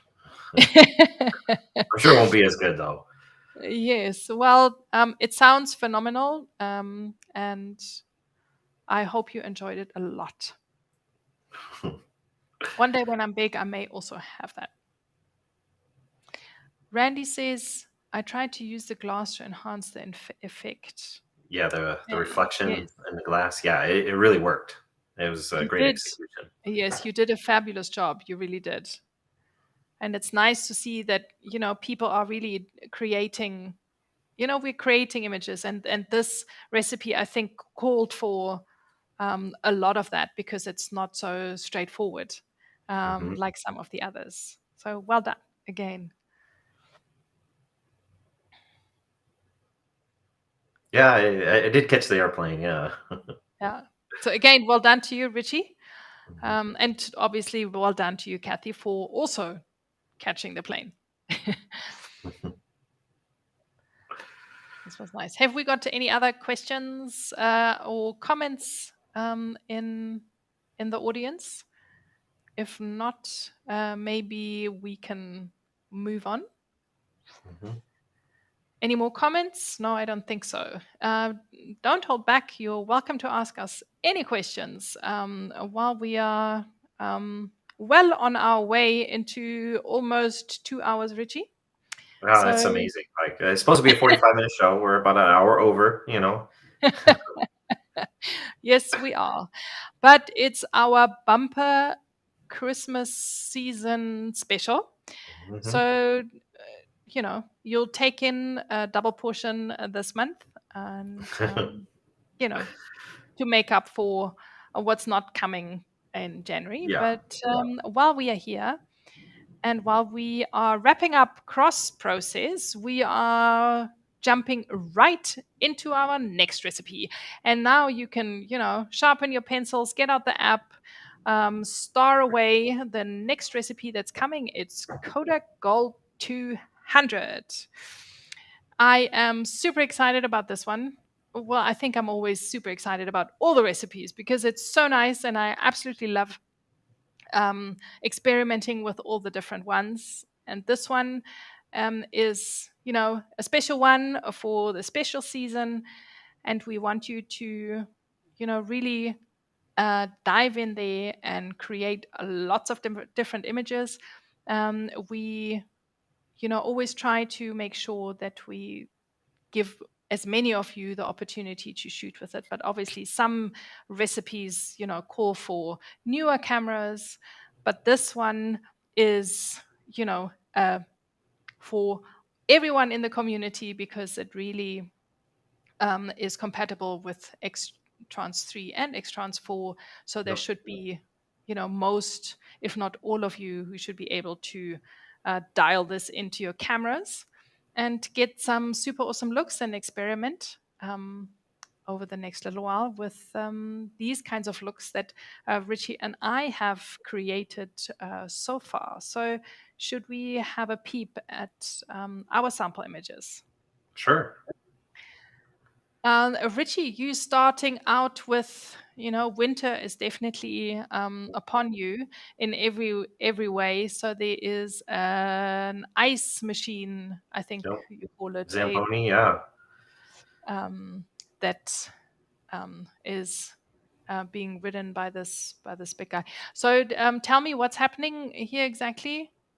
So there's an outdoor ice skating rink that's just off the frame to the right. You kind of see it just a little bit in the background, and I guess it was tore up enough that they needed to bring the Zamboni out, and I just happened to be standing right in the right place when they were backing it out of the garage, and I was able to grab this picture, trying to use the lines in the roof to kind of lead down to the guy, but it was definitely in a way challenging because it's so dark on the left and so bright on the right. But the recipe did pretty good to keep it all together. Yes. Yeah, a very interesting shot indeed. So that's a very good start. Mm-hmm. And then you captured this. I assume takeaway is like a restaurant, is food, to go food. Is that? And I'm not sure if this is a place that's still in business or not. It kind of almost has it's barred up and closed. Maybe even in a neighborhood that maybe has a little bit of reputation for some crime or something, based on all the bars that they don't want anybody breaking in. But what kind of food do you think this place is? Have you already eaten there? I most certainly have not eaten there. I don't think anyone is still eating there. I think it's pretty much closed down. Possibly a COVID forever closed kind of a scenario. So I don't know what I've never been there before. I don't know it, but a lot of shops at the moment are unfortunately closing down. However, these burglar bars and doors don't necessarily mean that it's closed or high crime. That's just how most of our shop windows look, unfortunately. This is just, very, very South African, colorful kind of a street. Yeah, so that's what I was going to say, is you got the blues, you got the greens, you got the yellows, even a little bit of red.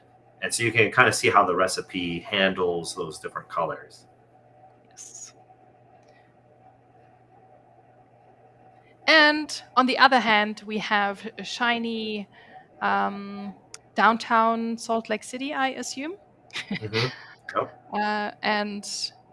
There is so much going on in this image. I love it. It's so, first of all, obviously the angle is super interesting. And then all the reflections in the bottom left make it even more interesting. And then, any and every shade of blue, I think, is captured in this image. So I think it's very striking. Very nice. I hope you didn't get a stiff neck while taking it. No, that's, and I think the light kind of draws you in. Maybe that's the first place you kind of look in the picture, but then you almost immediately look at that reflection in the bottom left. Yeah, so very nice. Then Spot the dog. He's very curious about that face on the right. Maybe giving a little sniff to try and discover what it is. Obviously, this is an indoor shot, and you get kind of an idea of what how the recipe handles an indoor condition. A lot of the pictures that we're showing you are outdoors, but it's good to see it in different scenarios, and definitely good to see it used in an indoor situation. Yes. Yeah, so this was a gift that we were given at Christmas lunch that we attended the other day. And, I usually share images of my dog, so now in a different shape and form.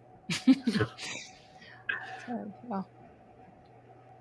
And then there are more reflections and daytime pictures. Yeah, the recipe, it's really interesting because the recipe could almost be a different one. You could think, sometimes I think I go back into my white balance and white balance shift settings because I'm like, did I, maybe not set them up correctly or something, because it can look extremely varied. And I think it's really nice for everyone to experiment with this Hmm. because you get so many different results, which is, always kind of nice, a nice road to discovery.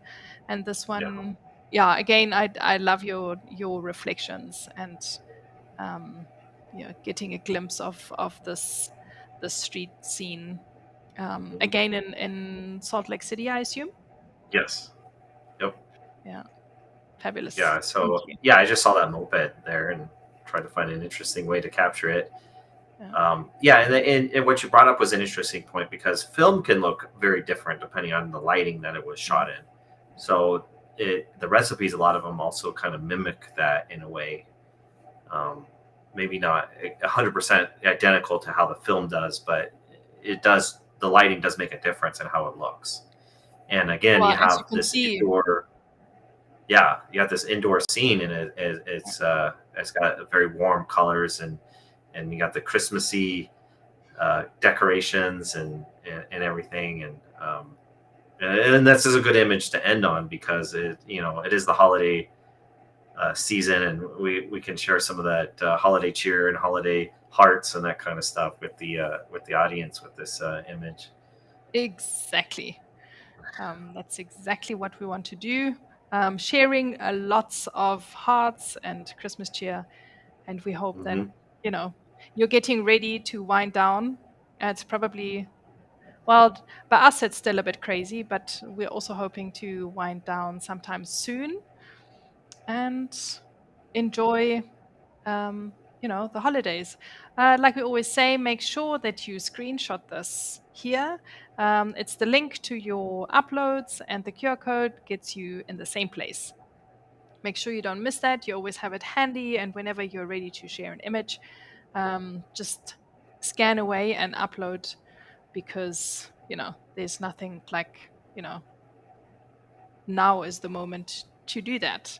So get at it straight away, because we've added a bit of a twist to our normal request. We thought, because you have hopefully a bit more time on your hands and maybe a few more opportunities to take some more pictures, we thought, let's ask you to upload 2 images, and we will have a look at them kind of like next to each other. So make these scenes that you create as different from another as possible. Maybe experiment with any kind of a portrait, and maybe a lifestyle or still life, and some festive scene, some family celebrations, some outdoor images wherever you are, so we can see, did it snow where you were, did you have a white Christmas, or are you celebrating at the beach under the palm trees? So whatever it is that you can capture, just to keep it working, get experimenting, get really familiar with this recipe. You have 2 months for this one to play around with. So we really give you time to familiarize yourself a lot. And also, the recipes that we shared throughout, the ones for the different portrait situations, really give them a go, and compare the two, and share in the next, make some notes so that you don't forget, so in the next show we can all share in it, and hear what your findings were.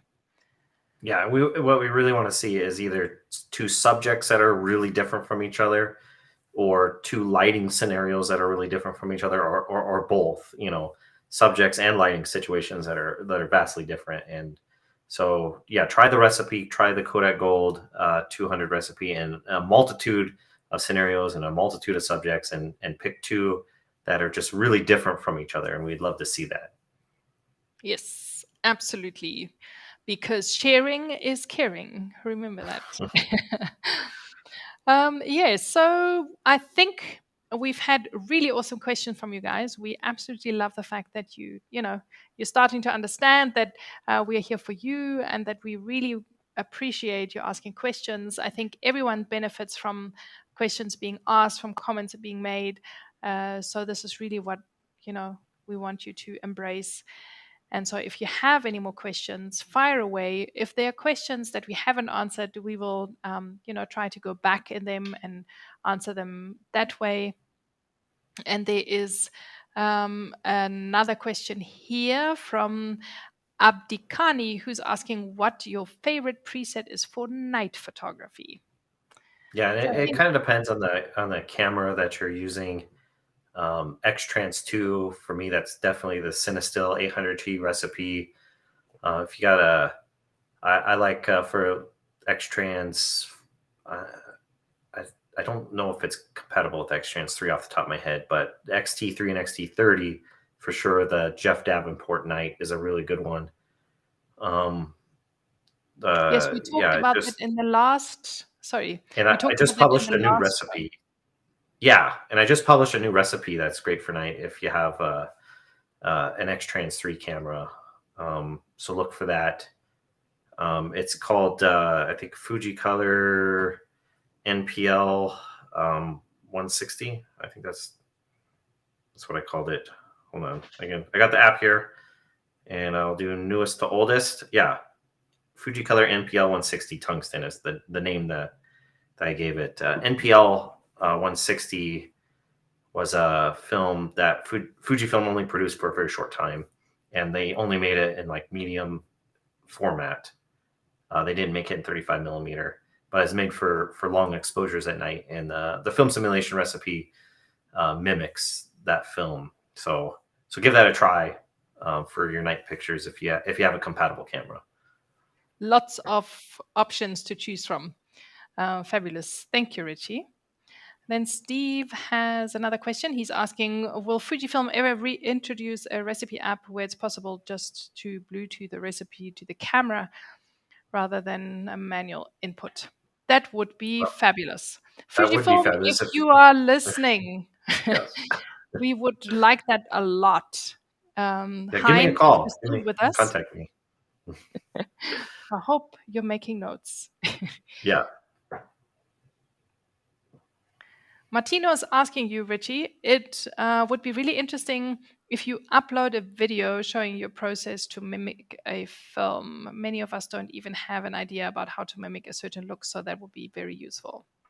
Yeah, that's something I've wanted to do, is kind of walk through that. I get asked that a lot, so to walk through the process more. It's different. It's a little bit different for each recipe. So there's not just one method. But I'd like to definitely put out more videos. But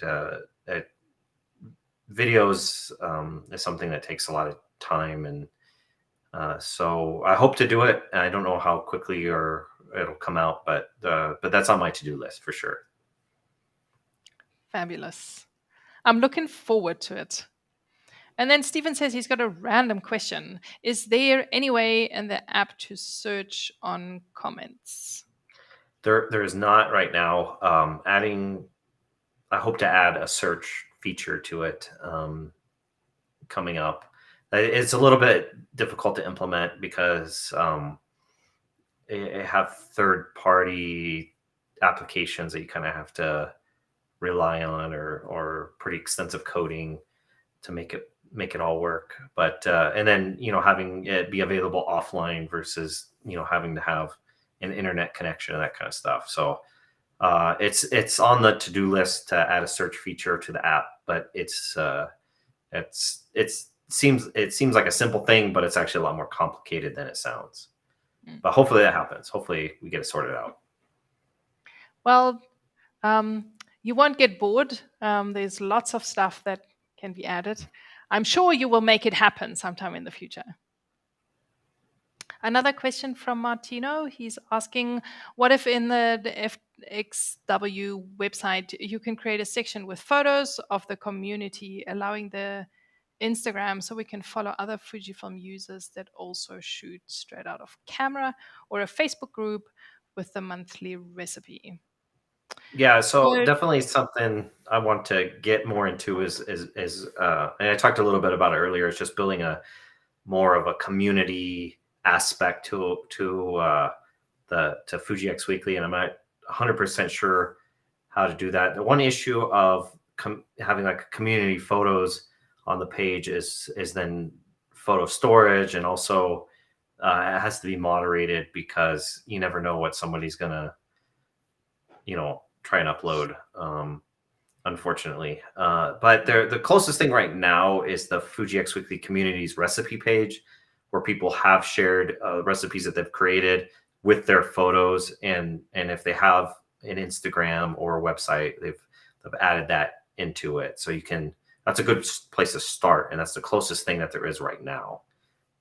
So go to FujiXweekly.com, look for the communities recipe page, and you'll find some of it there. Yeah, I also wanted to, sorry, Randy, before we get to your question, I just wanted to quickly add in there that in the SOOC.live landing page that we have created, we will always have the recipe of the month in there. So for reference, you can go there. And then also, if you want to connect with others, you can always hashtag Fuji X Weekly or Film Recipe, or the hashtag for the recipe of the month, and that will, in Instagram, will pull up a lot of different people that use those recipes. Fuji X Weekly, hashtag Fuji X Weekly, hashtag Fuji X Weekly moment, hashtag Fuji X Weekly recipe, all those kind of, if you look up those, you'll find all sorts of different photographers that are using the film simulation recipes and stuff, and that you find a lot of great people to follow. Yes, definitely. Hashtag is the way to go. So Randy, to your question, another topic, you say, do you know how to use a flicker reduction in the Fujifilm camera menu? Not sure how this works or where to use.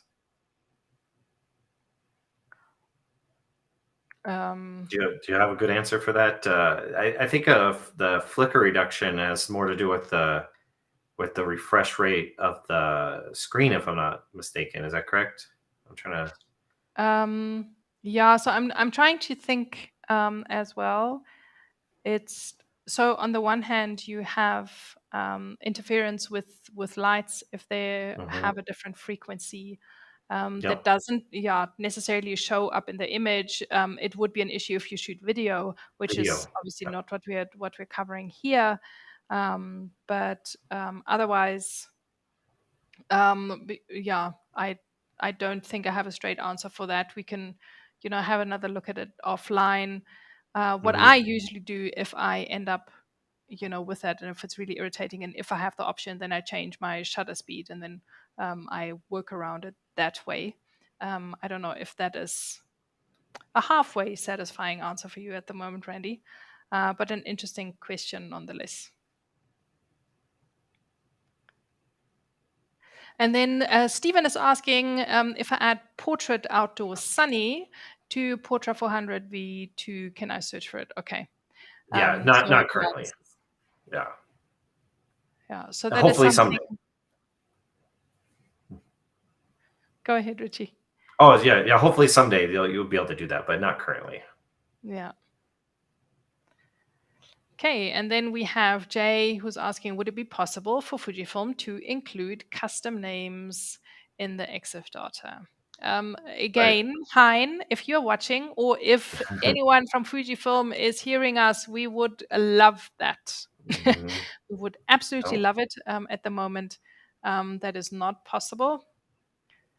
Yeah. Well, it's possible, but it has to be programmed in by Fujifilm. Yes. So hopefully they will do that.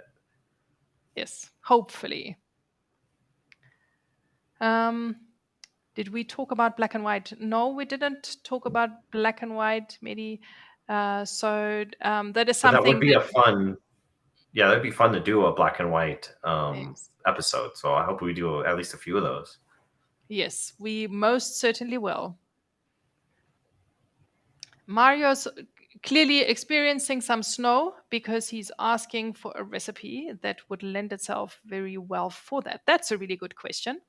Yeah, and there's a lot. I recently somebody shared with me some pictures where they used the Kodak Vision 3250D recipe in snow, and they turned out absolutely beautiful. So that might be a good one to try. Okay, fabulous. So I will not be needing to try that, but everybody else who's watching somewhere where it's cold, put that in your back pocket and make your note in the app so that you pull it out whenever that might be useful. Okay, and Robbie is also tuning in. He's saying hello from Copenhagen. Thank you so much for Hey, tuning in. Robbie. We shared one of his videos in one of the previous episodes. Mm-hmm. So go back and watch that if you haven't yet. I think it was episode 4, so 2 months ago.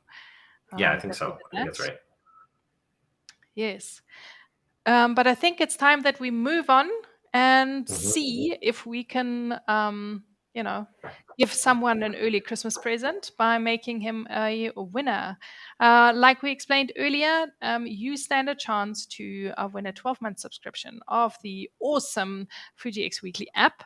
If you are new to this, you need to submit one of your images. If you've submitted at least one, your name will be in our lucky wheel that we will, bring up just now, and then you can, stand a chance. So I think we should go right ahead and do that real quick and spin the wheel and see if we can make someone of you a winner today.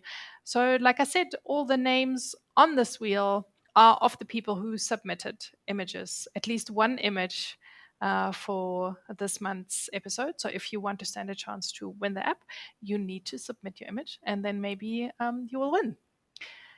Should we spin that wheel, Ritchie? Let's spin it. Let's spin it. Let's see who the winner is. Let's do it. Let's do it, and let's see who is our winner for this evening. It's Torsten! Yay! Torsten, I hope you are still watching. And I hope that you don't have the app as yet. Please do get in touch with us. Let us know in the comments. Send us a message any which way you would like to, so that we can, get you hooked up. And yeah, and even if you are already subscribing to the app, let us know, and definitely contact us. Contact me, contact Natalie. You can do it through Instagram, my website, YouTube, however works for you to contact one of us. Get in contact with one of us, and yes. we'll appreciate that, and look forward to hearing from you. Yes, absolutely. Let us know, regardless of what the situation is. We want to hear from you. So congratulations. I'm super happy to that we can make Torsten a winner this evening. So if you would like to stand a chance, don't hold back on those images. Submit them.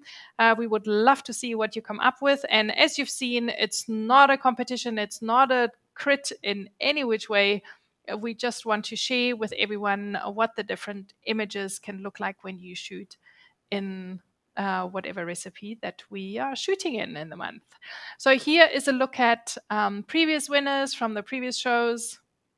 There's Mario, who won last month, and we have the previous winners of the other shows as well. This is again something that we will add to our landing page to make sure that, if you haven't contacted us yet because you maybe have not been able to watch the live show, you can actually see what we've been up to in the previous shows. If you're a previous winner and you haven't gotten in contact with us, then go ahead and do that too. So if you see your name on there, and you're like, well, I didn't realize I won, go ahead and reach out to us, please. Yes, absolutely. Please do. So don't be shy and reach out, and or if you know someone who's on this winner's roll, chat to us. We like to hear from you. We are friendly enough. We will definitely answer. And speaking of friendly and talking and getting the communication going between us, we have thought of something else, which we want to launch in the new year. And I'm really excited about that. And we already have a number of ideas. And that is that we are extending an invitation for you to join us on our shows in future. So what we've been thinking is that when you submit your images and we look at them, we want to, communicate with you. So what we want to do is that you hop on the show, you volunteer to actually be live with us in the show, and you give us a bit more feedback of what your, experience was of shooting with the recipe and what you found, and maybe some challenges, and we can, exchange ideas and connect with the rest of the audience, and and you can give us a bit more insight into the images that you shot. Yeah, so if you're interested in doing this and being a guest on our show for a segment, you can comment using the hashtag SOOC live guest, or you can just reach out to us in some way and let us know that you're interested in that, and then we'll figure out from there how to make it all work and get you on live with us. Yes. And there's already Mario who thinks it's a great idea. Fabulous. So I take that as a yes from Mario. We will have Mario on the show in one of our future episodes, which is absolutely fabulous. I can't wait. And don't be shy. We, just love to connect with you. So we hope that we will get lots of hands up from everyone, and we can, meet you in person and, make this even hopefully more fun. Yeah. So there it is, the hashtag SOOC live guest.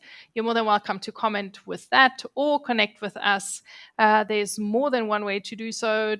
If you're not quite sure, SOOC.live is always a good starting point. There's contact details for Ritchie and I, and at the same time, obviously, all the socials that you're connected with us, you can shout out to us and we can have a chat about it and see what we can come up with.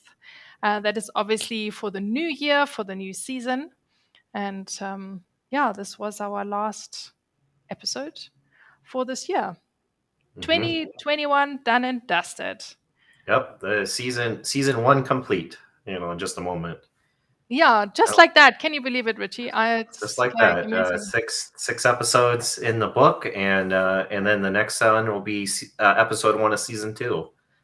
Yes, it will be. So we are starting season 2 next year, and have thought of different ways of changing it up a little bit, of which featuring you is one of the first things that we want to introduce. If there are any suggestions that you have, if there's something that you want to change, then please, let us know, and we are more than willing to, give it a think and see, because at the end of the day, this is for you.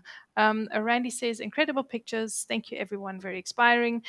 I'm happy that this is how it felt. Ritchie, I see a clock in the top left corner of the screen that I'm looking at, as it's counting me down or counting away the time while this show is going on, and we are way over 2 hours. Yeah. So that's amazing. Thank you all for sticking around for this long. This has definitely been a bumper show. Yeah. And it's a lot to ask of you to watch us listen to us talk for 2 hours. And so I hope that it was entertaining for you, and I hope that it was educational for you, and you learned something or were inspired in some way and found value, because it's a lot to ask that much time of your time, when we value your time a lot. So hopefully this was a good episode for you, and thanks for putting up with the technical difficulties that we experienced there right in the middle. And Merry Christmas to Robert and to everybody out there, to Nathalie, and or whatever holiday you're celebrating. May it be a really good one this year. Yes. And speaking of holidays and the episode and the technical difficulties, I'm really sad that it was exactly at the point in the show where I wanted to show off this absolutely amazing new Instax camera. It's a cracker of a camera. I've had it for just a couple of hours. It arrived earlier today, and I really wanted to just share with all of you.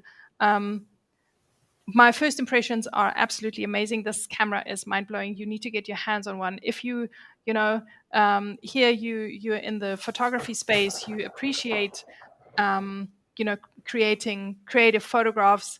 I've had so much fun with this camera already. This is the image this selfie that I took earlier. So it's a little bit very bright because the light that illuminates me also illuminates this print.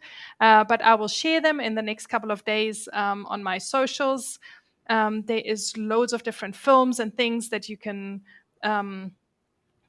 change on the images. So it's a very creative process and it's so much fun. And I think it will make for a really awesome Christmas present. So if you're not quite sure yet what you want your loved ones to get you, have a look at the Instax Mini Evo. It's I'm really blown away. I think fabulous what Instax created there with this new camera. And I think especially in the space where we're looking at film and we're looking at creating different kinds of different kind of looking images, this is a really, really cool one to have.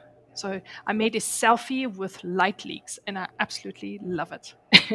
Just this, before closing, I needed to get this in there because, thank you also to Instax and Fujifilm for, pulling out all the stops to get this camera to me, because it really literally has only been launched 3 weeks ago and is not even available all over in stores. It's coming now, hopefully still, before Christmas, wherever it is that you are. But, have a look out for this one if instant photography is anything that tickles your fancy. So thank you for humoring me for another couple of minutes. I needed to get this in. I needed to get this off my chest. I could not leave here today without sharing this with everyone. Awesome. And so I guess the big reminder is that there is no January episode of SOOC. So the next one will be in February, the second Thursday of February. So you have extra time to shoot with the Kodak Gold 200 recipe and to use it in various situations and to share with us 2 pictures, 2 or more, of it in various situations. So we look forward to that. Yes, absolutely. So only because we are not live in January doesn't mean that we won't, share stuff with you. We've started to share extra snippets that you can, look at that are coming from the show. So if you want to look back on stuff, please keep an eye out. There is more outtakes from the shows coming up. And, if you are watching this not live, you can now also go, we will add chapter markers, so it makes navigating a little bit easier. I think especially for this show, this will probably be a very good idea, that you don't need to sit through the entire 2.5 hours, but you can, take it in bite-sized chunks, as in how your time allows you to. I want to thank you, Ritchie, from the bottom of my heart for this amazing collab. I am having a blast. This is wonderful. Thank you for all the time that you're putting into this and for making yourself available and for, really embracing this. I think I'm not alone, but all the viewers out there are very grateful that you're here with us. And on this note, and looking at your most phenomenal Christmas tree, I want to wish you also a very merry and peaceful festive season. I hope that you get to spend a lot of time with your family and do lots of Christmas stuff. And no doubt you will share many, many posts where we may get a bit of a glimpse into what you'll be up to over the holidays. Well, thank you so much. And thank you for having me as a guest and or co-host with this thing with me. It was actually, I don't know how many people realize in the audience that this was actually your idea, and you brought me along. It's been really great. Season 1's been great. I look forward to season 2. I think it'll be even better. And I just wanted to thank the whole audience for tuning in, for participating, sharing your pictures, asking your questions, and all that stuff. And so, it's just been really great. My heart pours out with appreciation to everybody, and I really do hope that you, Nathalie, and everyone else has just a really great holiday season. Phenomenal. I think it's time for a big group hug, a virtual one. Yes, we are. Yeah, it's the time for love and sharing and giving. So this is the perfect ending.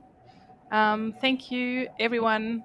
Once again, have yourselves a fabulous Christmas. We will be ending with the slide to just remind you of the date again. We will be back on the 10th of February. And I think it's time to say goodbye. Bye, everyone. Goodbye, Ritchie. Goodbye, everybody. Thank you so much for being with us here tonight again. It means the world to us. Have a great rest of your day, evening, good night, and we will see you in 2022.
Oh.